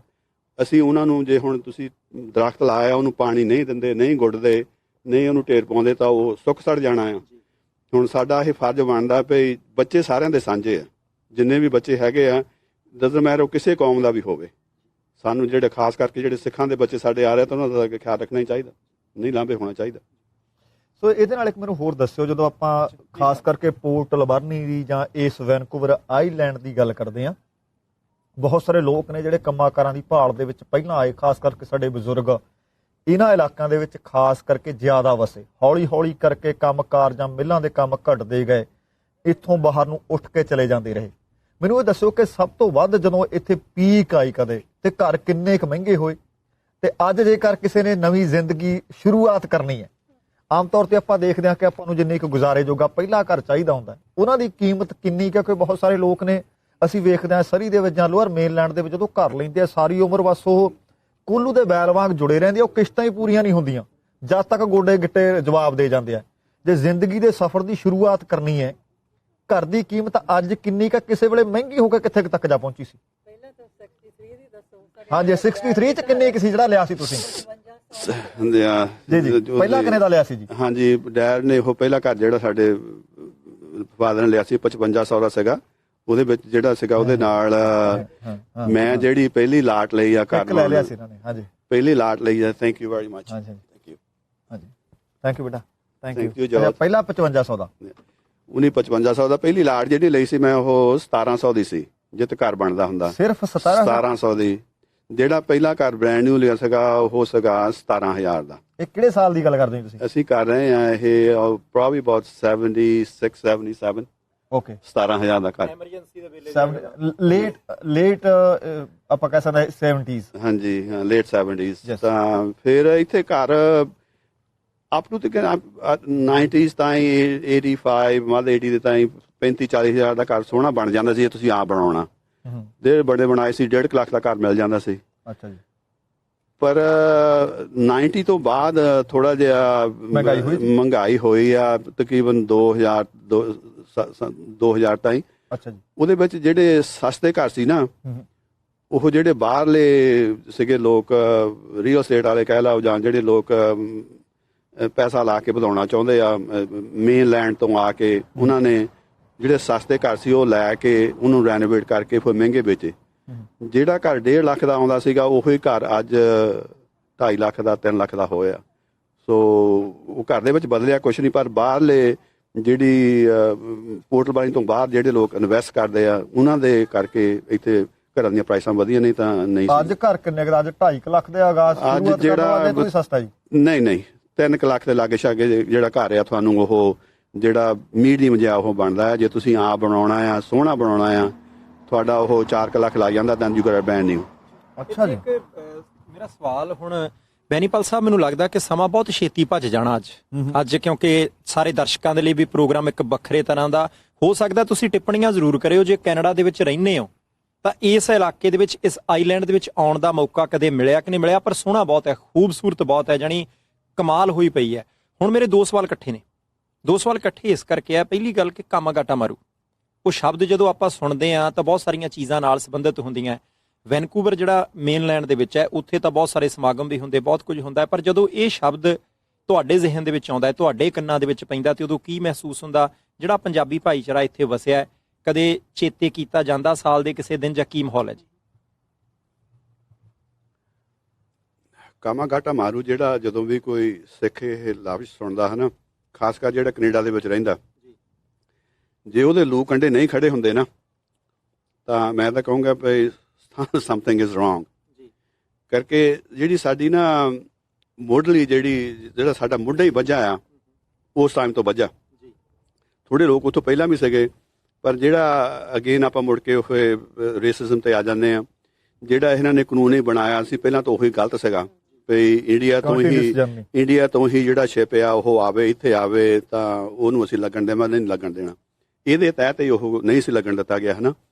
ਇਹ ਜਿਹੜੀਆਂ ਜਦੋਂ ਰੇਸਿਜ਼ਮ ਹੁੰਦਾ, ਉਹ ਕਾਨੂੰਨ ਹੀ ਉੱਦਾਂ ਦੇ ਬਣਾਏ ਲੈ ਜਾਂਦੇ ਆ ਜਿਹਦੇ ਨਾਲ ਉਹਨੂੰ ਫਾਲੋ ਕਰਨਾ ਔਖਾ ਹੁੰਦਾ, ਤਾਂ ਅਸੀਂ ਉਸ ਚੱਕਰ ਦੇ ਵਿੱਚ ਜਿਹੜੀ ਘੱਟ ਗਿਣਤੀ ਹੈ ਉਹਨੂੰ ਫਸਾ ਲਿਆ ਜਾਂਦਾ। ਇੱਥੇ ਹੁਣ ਮੈਂ ਇਹ ਵੀ ਜ਼ਰੂਰ ਗੱਲ ਕਹਿਣੀ ਚਾਹੁੰਦਾ, ਕਰਕੇ ਦੁਨੀਆ ਇੰਨੀ ਸ਼ਰਿੰਕ ਹੋ ਗਈ ਨਾ, ਇੰਡੀਆ ਦੇ ਵਿੱਚ ਵੀ ਜਿਹੜਾ ਹੁਣ ਆਹ ਆਪਣੇ ਕਰੋਨਾ ਆਇਆ, ਸਾਰੀ ਦੁਨੀਆ 'ਚ ਹੀ ਆ, ਉੱਥੇ ਵੀ ਜਾਣੀ ਘੱਟ ਗਿਣਤੀਆਂ ਦੀ ਗੱਲ ਕਰਦਾ ਪਈ। ਟੀਵੀ ਦੇ ਵਿੱਚ ਜੋ ਕੁਛ ਅਸੀਂ ਦੇਖਦੇ ਹਾਂ, ਉੱਥੋਂ ਦੇ ਜਿਹੜੇ ਪ੍ਰੋਗਰਾਮ ਆਉਂਦੇ ਆ ਨਿਊਜ਼ਾਂ ਵਾਲੇ, ਇਹੀ ਕਹਿੰਦੇ ਜੀ ਜਾਂ ਸਿੱਖਾਂ ਨੇ ਕਰੋਨਾ ਫੈਲਾਇਆ ਜਾਂ ਮੁਸਲਮਾਨਾਂ ਨੇ ਫੈਲਾਇਆ, ਹੈ ਨਾ। ਅਗੇਨ ਰੇਸਿਜ਼ਮ, ਹੈ ਨਾ, ਜਿਹੜੀ ਜ਼ਿਆਦਾ ਗਿਣਤੀ, ਬਹੁਤ ਗਿਣਤੀ ਆ, ਉਹ ਘੱਟ ਗਿਣਤੀ ਨੂੰ ਦਬਾ ਕੇ ਰੱਖਦੀ ਆ। ਉਹਦੇ ਵਿੱਚ ਜਿਹੜੇ ਇਹ ਹੈਗੇ ਆ, ਉਹਦੇ ਵਿੱਚ ਘੱਟ ਗਿਣਤੀ ਦਾ ਕਸੂਰ ਤਾਂ ਕੋਈ ਹੈ ਨਹੀਂ, ਪਰ ਇੰਨਾ ਕਸੂਰ ਹੈ, ਪਰ ਥੋੜੇ ਆ, ਦੇ ਕੈਨ ਡੂ ਐਨੀਥਿੰਗ, ਹੈ ਨਾ। ਪਰ ਹੌਲੀ ਹੌਲੀ ਜਿਹੜਾ ਹੈਗਾ ਸਮਾਨਤਾ ਤਾਂ ਹੋਣੀ ਆ। ਜਦ ਤਾਈਂ ਇਹ ਰੇਸਿਜ਼ਮ ਨਹੀਂ ਬੰਦ ਕਰਦੇ, ਨਹੀਂ ਘਟਾਉਂਦੇ, ਇਹ ਹਿੰਸਾ ਦੀ ਗੱਲ ਵਧੂਗੀ, ਖਰਾਬ ਹੋਊਗਾ ਕੰਮ। ਇੱਕ ਨਾਲ ਲੱਗਦਾ ਸਵਾਲ, 15 ਸਾਲ ਦੀ ਉਮਰ ਕਾਫੀ ਹੁੰਦੀ ਹੈ, ਬੰਦੇ ਨੂੰ ਆਪਣੀ ਸਾਰੀ ਸੁਰਤ ਹੁੰਦੀ ਹੈ। ਅੱਜ ਤੁਸੀਂ ਜ਼ਿਕਰ ਕੀਤਾ ਘੱਟ ਗਿਣਤੀ ਭਾਈਚਾਰੇ ਦਾ, ਬਿਲਕੁਲ ਠੀਕ ਜ਼ਿਕਰ ਕੀਤਾ, ਪਰ ਆਪਾਂ ਪੰਜਾਬ 'ਚ ਬੈਠੇ ਕਈ ਵਾਰੀ ਪਰਿਵਾਰਾਂ 'ਚ ਦੇਖਦੇ ਹੁੰਦੇ ਹਾਂ, ਆਪਣੇ ਪਿੰਡਾਂ 'ਚ ਦੇਖਦੇ ਹੁੰਦੇ ਹਾਂ, ਕਿਉਂਕਿ ਜਦੋਂ ਆਪਾਂ ਐਜ਼ ਏ ਸਿੱਖ ਗੱਲ ਕਰਦੇ ਹਾਂ, ਐਜ਼ ਏ ਪੰਜਾਬੀ ਗੱਲ ਕਰਦੇ ਹਾਂ, ਐਜ਼ ਏ ਮਨੁੱਖ ਗੱਲ ਕਰਦੇ ਹਾਂ, ਕਿਤੇ ਨਾ ਕਿਤੇ ਤਾਂ ਲੱਗਦਾ ਨਾ ਕਿ ਆਪਣੇ ਭਾਈਚਾਰੇ ਦੇ ਵਿੱਚ ਵੀ ਉਹ ਕੰਮ ਚੱਲਦਾ ਰਿਹਾ ਸੀ। ਇਹ ਜਿਹੜਾ ਹੈਗਾ ਨਾ, ਜਦੋਂ ਆਪਾਂ ਪਹਿਲੀ ਗੱਲ ਆਪਾਂ ਕੀਤੀ ਸੀ ਵੀ ਕੈਨੇਡਾ ਦੇ ਵਿੱਚ ਜਿਹੜਾ ਹੈਗਾ ਤੁਹਾਨੂੰ ਦੀਦਾ ਨਹੀਂ। ਅਸੀਂ ਬਹੁਤ ਜ਼ਿਆਦਾ ਵਧੀਆ ਸਵਾਲ ਆ। ਅਸੀਂ ਆਪ ਵੀ ਇਹਦੀ ਕਈ ਵਾਰੀ ਨਾ ਚਾਹੁੰਦੇ ਹੋਏ ਵੀ ਸਾਡੇ ਮਨ ਤੇ ਨਹੀਂ ਹੁੰਦਾ, ਅਸੀਂ ਉਹ ਫਰਕ ਕਰ ਰਹੇ ਹੁੰਦੇ ਆ। ਮੈਨੂੰ ਚੇਤਾ, ਅਸੀਂ ਛੋਟੇ ਸੀਗੇ ਜਦੋਂ ਲੱਡੂਆਂ ਦੀ ਗੱਲ ਆ, ਮੇਰੇ ਬਾਬਾ ਜੀ ਸੀਗੇ, ਉਹ ਕੋਈ ਬਾਹਲਾ ਫਰਕ ਨਹੀਂ ਕਰਦੇ ਆਪਣੇ। ਹੁਣ ਜਿਹੜੇ ਹਰੀਜਨਾਂ ਦੇ ਘਰ ਆ, ਸਾਡੇ ਕੰਮ ਕਰਦੇ ਹੁੰਦੇ ਸੀ, ਉਹਨਾਂ ਦੇ ਵਿਆਹ ਸੀ, ਸਾਨੂੰ ਬਾਬਾ ਲੈ ਗਿਆ ਨਾਲ, ਹੈ ਨਾ, ਤਾਂ ਅਸੀਂ ਉਹ ਤੋਂ ਲੈ ਕੇ ਲੱਡੂ ਲੈ ਕੇ ਖਾ ਲਏ, ਜਦੋਂ ਘਰ ਆਏ ਤਾਂ ਜਦੋਂ ਸਾਡੀ ਬੇਬੇ ਨੂੰ ਪਤਾ ਲੱਗਾ ਪਈ ਇੱਕ ਲੱਡੂ ਖਾ ਕੇ ਆਇਆ ਤਾਂ ਉਹਨੇ ਸਾਡੇ ਡੰਡਾ ਚੱਕ ਲਿਆ ਦਵਾਈ ਵੀ ਤੁਸੀਂ ਇਹ ਕੀ ਕੀਤਾ ਨਾ। ਲੱਡੂ ਕਢਾ ਹੀ ਨਹੀਂ ਸਕੇ ਬਸ ਇੱਕ ਵਾਰ। ਸੋ ਉਹ ਕੱਲਾ ਮੈਂ ਉਹਨਾਂ ਦੀ ਗੱਲ ਨਹੀਂ ਕਰਦਾ, ਅਸੀਂ ਵੀ ਅਣਜਾਣ ਪੁਣੇ ਦੇ ਵਿੱਚ ਇਹ ਕਰਦੇ ਰਹੇ ਹਾਂ, ਪਰ ਹੁਣ ਅਸੀਂ ਅਵੇਅਰ ਹਾਂ। ਜਦੋਂ ਤੁਸੀਂ ਅਵੇਅਰ ਹੋ ਜਾਂਦੇ ਨਾ ਫਿਰ ਤੁਹਾਡਾ ਡਬਲ ਫਰਜ਼ ਬਣ ਜਾਂਦਾ ਵੀ ਤੁਸੀਂ ਜਿਹੜਾ ਬੰਦਾ ਕੋਈ ਗੱਲ ਕਰ ਰਿਹਾ ਨਾ ਮੌਕੇ ਤੇ ਟੋਕ ਦਿਓ ਉਹਨੂੰ ਕਰਕੇ। ਹੁਣ ਖਾਸ ਕਰ ਜਦੋਂ ਅਸੀਂ ਨਾ ਹੁਣ ਪੰਜਾਬ ਦੇ ਵਿੱਚ ਜਾਂਦੇ ਹਾਂ, ਉੱਥੇ ਜੋ ਕੁਝ ਜਿਹੜਾ ਕੰਮ ਕਰਨ ਆਇਆਂ ਦੇ ਨਾਲ ਹੋ ਰਿਹਾ, ਜਿਹੜੇ ਘਰਾਂ ਦੇ ਵਿੱਚ ਕੰਮ ਕਰਦੇ ਜਾਂ ਤੁਹਾਡੇ ਖੇਤਾਂ 'ਚ ਕੰਮ ਕਰਦੇ ਆ, ਜੋ ਕੁਝ ਉਹਨਾਂ ਦੇ ਨਾਲ ਹੋ ਰਿਹਾ ਉਹ ਦੇਖ ਕੇ ਸਹਿ ਨਹੀਂ ਜਾਂਦਾ। ਹੁਣ ਭੈਣ ਜੀ ਤੁਹਾਨੂੰ ਸਵਾਲ ਕਰਨਾ, ਭੈਣ ਜੀ ਨੂੰ ਫੜਾਓ, ਤੁਸੀਂ ਵੀ 63 ਦੇ ਆਏ ਹੋਏ ਹੋ ਜੀ। ਅਸੀਂ ਦੇਖਦੇ ਹਾਂ ਕਿ ਜਦੋਂ ਕੋਈ ਲੋਅਰ ਮੇਨਲੈਂਡ ਦੇ ਵਿੱਚ ਕੋਈ ਗੁਰਦੁਆਰਾ ਸਾਹਿਬ ਵਿੱਚ ਆਵੇ ਰੌਣਕਾਂ ਲੱਗੀਆਂ ਰਹਿੰਦੀਆਂ ਨੇ, ਪਰਿਵਾਰਾਂ ਦੇ ਵਿੱਚ ਵੀ ਆਮ ਤੌਰ ਤੇ ਆਉਣ ਜਾਣ ਰਹਿੰਦਾ, ਰੂਟੀਨ ਹੈ। ਇੱਥੇ ਜੇਕਰ ਕੋਈ ਬਾਹਰਲਾ ਵਿਅਕਤੀ ਆਉਂਦਾ ਜਿਵੇਂ ਅਸੀਂ ਅੱਜ ਆਏ ਹਾਂ, ਓਪਰਾ ਲੱਗਦਾ ਜਾਂ ਦਿਲ ਕਰਦਾ ਮਸਾ ਆਇਆ, ਮਹਿਮਾਨ ਨਵਾਜ਼ੀ ਕਿਵੇਂ ਹੁੰਦੀ ਹੈ, ਮੱਥੇ ਵੱਟ ਪੈਂਦਾ ਜਾਂ ਹੁੰਦਾ ਨਹੀਂ ਇਹ ਤਾਂ ਮਸਾਂ ਹੀ ਸਾਨੂੰ ਕਿਤੇ ਦੇਖਣ ਨੂੰ ਮਿਲਿਆ? ਕਿਹੋ ਜਿਹਾ ਮਾਹੌਲ ਹੈ ਜੀ ਇਹ ਸ਼ਹਿਰ ਦਾ? ਇੱਥੇ ਸਾਨੂੰ ਦੇਖ ਕੇ ਕਿਸੇ ਨੂੰ ਖੁਸ਼ੀ ਹੁੰਦੀ ਹੈ ਬਹੁਤ ਜੀ। ਤੇ ਉਹ ਅਸੀਂ ਹੁਣ ਮੇਨਲੈਂਡ ਤੇ ਵੀ ਜਾਂਦੇ ਆ, ਜਾਣਾ ਹੀ ਪੈਂਦਾ ਆ, ਰਿਸ਼ਤੇਦਾਰ ਹੈਗੇ ਆ, ਹੋਰ ਪ੍ਰੋਗਰਾਮ ਹੁੰਦੇ ਆ, ਤੇ ਉੱਥੇ ਸਾਨੂੰ ਬਹੁਤ ਫਰਕ ਲੱਗਦਾ। ਭੀੜ ਭੜਕਾ ਵੀ ਲੱਗਦਾ ਹੋਣਾ? ਹਾਂਜੀ, ਉਹ ਵੈਸੇ ਵੀ ਜਿਹੜਾ ਲੋਕਾਂ ਦਾ ਐਟੀਟਿਊਡ ਆ ਉਹਨਾਂ ਦੇ, ਉਹ ਕਿਸੇ ਨੂੰ ਬੁਲਾਉਂਦੇ ਨਹੀਂ ਜਾਂਦੇ, ਕਿਸੇ ਨੂੰ ਜਾਣਦੇ ਨਹੀਂ। ਸਾਨੂੰ ਆਦਤ ਆ ਸਪੈਸ਼ਲੀ ਜਦੋਂ ਆਪਣਾ ਬੰਦਾ ਦੇਖਣਾ ਉਹਨੂੰ ਫਤਿਹ ਬੁਲਾਉਣੀ, ਤੇ ਉਹ ਤੁਹਾਡੇ ਵੱਲ ਫਿਰ ਦੇਖਦੇ ਆ ਹੋਰ ਤਰ੍ਹਾਂ ਵੀ ਇਹ ਜਾਣਦੇ ਤਾਂ ਹੈ ਨਹੀਂ ਕਿਉਂ ਬੁਲਾਉਂਦੇ ਆ। ਤੇ ਇਹ ਸਾਡੇ ਹਾਲੇ ਇੱਥੇ ਹੈਗੀ ਆ ਮਹਿਮਾਨ, ਅੱਗੇ ਨਾਲੋਂ ਘਟ ਗਈ ਆ। ਇੱਥੇ ਵੀ ਘਟੀ ਆ ਪਹਿਲਾਂ ਨਾਲੋਂ? ਹਾਂ ਜੀ, ਬਿਲਕੁਲ ਘਟੀ ਆ ਜੀ। ਅੱਗੇ ਤਾਂ ਅਸੀਂ ਕੋਈ ਵੀ ਏਦਾਂ ਕਦੀ ਨਹੀਂ ਸੀ ਸੋਚਿਆ ਵੀ ਉਹਨੇ ਮੈਨੂੰ ਬੁਲਾਇਆ ਜਾਂ ਨਹੀਂ ਬੁਲਾਇਆ। ਉਹਨੂੰ ਜੇ ਆਪਣਾ ਬੰਦਾ ਦੇਖ ਲਿਆ ਦੂਰੋਂ ਜਾ ਕੇ ਉਹਨੂੰ ਬੁਲਾਉਣਾ, ਉਹਦਾ ਹਾਲ ਚਾਲ ਵੀ ਪੁੱਛਣਾ। ਤੇ ਜੇ ਹੋਰ ਕੋਈ ਜਦੋਂ ਜਾਂਦੇ ਸੀ ਮੇਰੇ ਹਸਬੈਂਡ ਉੱਥੇ ਗਏ ਪੜ੍ਹਨ ਨਨਾਇਮੋ 68 ਦੇ ਵਿੱਚ ਦੀ ਇਹ ਗੱਲ ਆ, ਤੇ ਉਹਨਾਂ ਨੂੰ ਲੋਕ ਉਹ ਕਾਲਜ ਵਿੱਚ ਰਹਿੰਦੇ ਸੀ ਡਾਰਮ ਦੇ ਵਿੱਚ, ਤੇ ਲੈਣ ਆਉਂਦੇ ਹੁੰਦੇ ਸੀ ਕਿ ਤੂੰ ਅੱਜ ਮੇਰੇ ਘਰ ਰੋਟੀ ਖਾ। ਹਾਂ, ਤੇ ਇਹੋ ਜਿਹਾ ਆਪਾਂ ਕਰਦੇ ਸੀ। ਆਪਾਂ ਕਿਸੇ ਨੂੰ ਟਾਉਣ ਵਿੱਚ ਦੇਖ ਲੈਂਦੇ ਸੀ ਵੀ ਇਹ ਤਾਂ ਇਸ ਟਾਉਣ ਦਾ ਬੰਦਾ ਨਹੀਂ ਹੈਗਾ, ਉਹਨੂੰ ਬੁਲਾਉਣਾ, ਉਹਨੂੰ ਘਰ ਲਿਆਉਣਾ, ਚਾਹ ਪਾਣੀ ਉਹਨੂੰ ਪਿਲਾਉਣਾ। ਤੇ ਉਹ ਅੱਗੇ ਨਾਲੋਂ ਘਟ ਗਿਆ, ਪਰ ਵੈਨਕੂਵਰ ਨਾਲੋਂ ਮੇਨਲੈਂਡ ਨਾਲੋਂ ਹਾਲੇ ਵੀ ਬਹੁਤ ਫਰਕ ਆ। ਇੰਨਾ ਫਰਕ ਆ ਜਿੱਦਾਂ ਪਿੰਡ ਤੋਂ ਆਪਾਂ ਕਿਸੇ ਬਿਜ਼ੀ ਸ਼ਹਿਰ ਵਿੱਚ ਚਲੇ ਜਾਈਏ, ਇਹੋ ਜਿਹਾ ਐਟੀਟਿਊਡ ਹੈਗਾ ਜੀ। ਹਾਂਜੀ ਜੀ, ਇਹ ਕਹਿੰਦੇ ਜਵਾਬ ਇਹਦਾ ਐਡ ਆਨ ਕਰਨਾ ਚਾਹੁੰਦੇ ਆ। ਇਹ ਸਹੀ ਗੱਲ ਹੈ ਜਿਹੜੇ ਭੈਣ ਨੇ ਕਿਹਾ ਵੀ ਫਰਕ ਹੈਗਾ ਅੱਗੇ ਨਾਲੋਂ, ਪਰ ਇੱਥੇ ਮੈਂ ਇੱਕ ਹੋਰ ਐਡ ਕਰ ਦੇਣਾ, ਜਿਹੜੇ ਅੱਜ ਦੀ ਗੱਲ ਆ, ਹੁਣ ਦੀ ਗੱਲ ਆ। ਸਾਡੇ ਲਾਗੇ ਸ਼ਹਿਰ ਪੈਂਦਾ ਟਫੀਨੋ, ਲੌਂਗ ਬੀਚ ਬੜੀ ਫੇਮਸ ਬੀਚ ਹੈ, ਲੋਕ ਆਪਣੇ ਪੰਜਾਬੀ ਭਾਈਚਾਰਾ ਵੀ ਬਹੁਤ ਜਾਂਦਾ। ਸਾਡੇ ਗਿਆਨੀ ਜੀ ਇੱਥੇ ਬਹੁਤ ਜ਼ਿਆਦਾ ਵਧੀਆ ਬੰਦੇ ਆ, ਵਧੀਆ ਇਨਸਾਨ ਆ। ਉਹਨਾਂ ਨੇ ਵੀ ਜਦੋਂ ਕੋਈ ਬੰਦਾ ਲੰਘਦਾ ਜਾਂਦਾ, ਅਸੀਂ ਉਹਨਾਂ ਨੂੰ ਕਹਿੰਦੇ ਹੁੰਦੇ ਵੀ ਤੁਸੀਂ ਤਾਂ ਆਏ ਆ, ਰਾਹੋ ਗੁਰਦੁਆਰੇ ਲੰਗਰ ਪਾਣੀ ਛਕੋ। ਇਹਦੇ ਨਾਲ ਨਾਲ ਇਹ ਵੀ ਕਹਿੰਦੇ ਵੀ ਜੇ ਕਿਸੇ ਹੋਰ ਨੇ ਵੀ ਆਉਣਾ ਗੁਰਦੁਆਰੇ ਦੀ ਹੋ ਕੇ ਜਾਵੇ, ਕਿਸੇ ਵੀ ਕਮਿਊਨਿਟੀ ਦਾ ਹੋਵੇ ਹੋ ਕੇ ਜਾਵੇ। ਤਾਂ ਇਹ ਚੰਗੇ ਬੰਦਿਆਂ ਦਾ ਬਹੁਤ ਵਧੀਆ ਆ ਸਾਡੇ। ਹੁਣ ਮੈਂ ਕਹਿ ਨਹੀਂ ਸਕਦਾ ਗਿਆਨੀ ਜੀ ਦੂਜੇ ਪਾਸੇ ਬੈਠੇ ਆ, ਪਰ ਬਹੁਤ ਜ਼ਿਆਦਾ ਵਧੀਆ ਇਸ ਪਾਸੇ ਨੂੰ। ਜਿਸ ਤਰ੍ਹਾਂ ਤੁਸੀਂ ਸਾਹਿਬ ਕਿ ਤੁਸੀਂ ਕਹਿੰਦੇ ਹੋ ਕਿ ਉੱਥੇ ਕਿ ਚਾਹੇ ਹੋਰ ਭਾਈਚਾਰੇ ਦਾ ਵੀ ਹੋਵੇ ਇੱਥੇ ਆ ਕੇ ਰਹੇ, ਇੱਥੇ ਸਿਰਫ ਲੰਗਰ ਪਾਣੀ ਦੇ ਪ੍ਰਬੰਧ ਆ ਜਾਂ ਕਿਸੇ ਨੇ ਰਿਹਾਇਸ਼ ਕਰਨੀ ਹੋਵੇ ਇੱਕ ਅੱਧਾ ਦਿਨ ਉਹਦੀ ਵੀ ਪ੍ਰਬੰਧ ਹੈ ਜੀ? ਸਾਡੇ ਕੋਲ ਰਿਹਾਇਸ਼ ਦਾ ਪ੍ਰਬੰਧ ਵੀ ਹੈਗਾ। ਕਈ ਵਾਰੀ ਯੂਜ਼ ਕਰਦੇ ਆ, ਬਾਹਲੀ ਵਾਰੀ ਲੋਕ ਪੈਸ ਥਰੂ ਹੀ ਕਰਦੇ ਆ। ਜਦੋਂ ਉਹਨੇ ਜਾਣਾ ਲੌਂਗ ਵਿੱਚ ਨੂੰ ਉਦੋਂ ਵੀ ਆਉਂਦੇ ਆ, ਜਦੋਂ ਉਹਨੇ ਮੁੜ ਕੇ ਵਾਪਸ ਘਰ ਨੂੰ ਜਾਣਾ ਉਦੋਂ ਵੀ ਆਉਂਦੇ ਆ।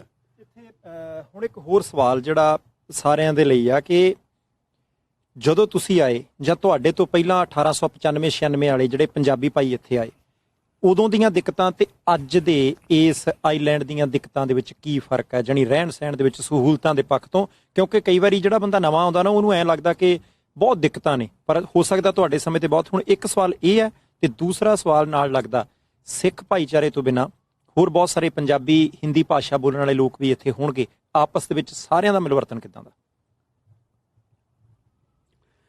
ਤੁਹਾਡਾ ਜਿਹੜਾ ਅਖੀਰਲਾ ਕੁਐਸਚਨ ਪਿਆ ਆਪਸ ਵਿੱਚ ਜਿਹੜਾ ਮਿਲਵਰਤਨ ਆ ਉਹ ਬਹੁਤ ਜ਼ਿਆਦਾ ਵਧੀਆ ਆ। ਸਾਡੇ ਵਿੱਚ ਇੱਥੇ ਹਿੰਦੂ ਭਾਈਚਾਰਾ ਹੈਗੇ ਤਾਂ ਪੰਜਾਬੀ ਆ, ਕਾਫੀ ਆ।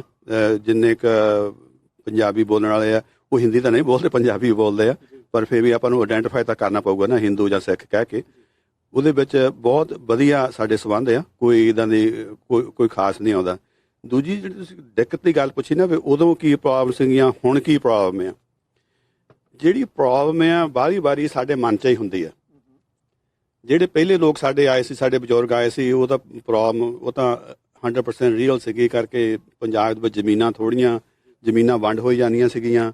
ਉਹਦੇ ਕਰਕੇ ਉੱਥੋਂ ਨਿਕਲਣਾ ਪਿਆ, ਨਿਕਲ ਕੇ ਲੋਕ ਇੱਧਰ ਨੂੰ ਆਏ ਆ।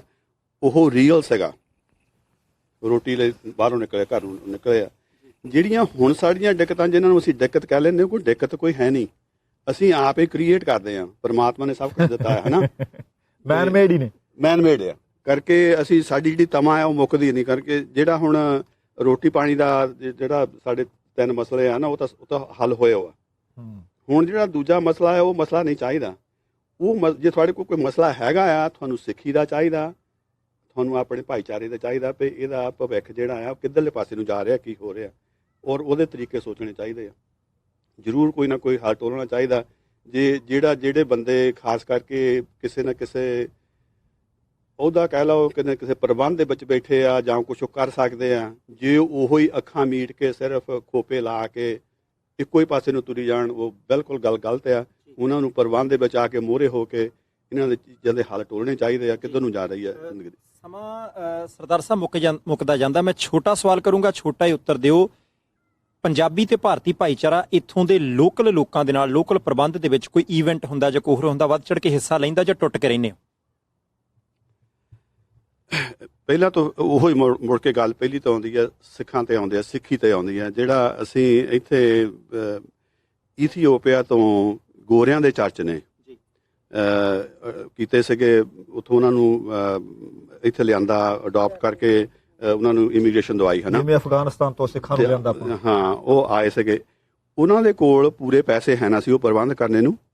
ਅਸੀਂ ਇੱਥੇ ਗੁਰਦੁਆਰੇ ਲੰਗਰ ਬਣਾ ਕੇ ਬਾਹਰ ਦੂਜੇ ਦੇ ਵਿੱਚ ਹਾਲ ਦੇ ਵੱਲ ਜਾ ਕੇ ਸਰਵ ਕੀਤਾ। ਸਾਰਾ ਖਰਚਾ ਆਪ ਸਿਆ, ਸਾਰਾ ਕੁਝ ਅਸੀਂ 100% ਕਰਕੇ ਉਹਨਾਂ ਨੂੰ ਆਲਮੋਸਟ $10,000 ਇੱਕ ਨਾਈਟ ਦੇ ਵਿੱਚ ਇਕੱਠੇ ਕਰਕੇ ਦਿੱਤੇ ਆ।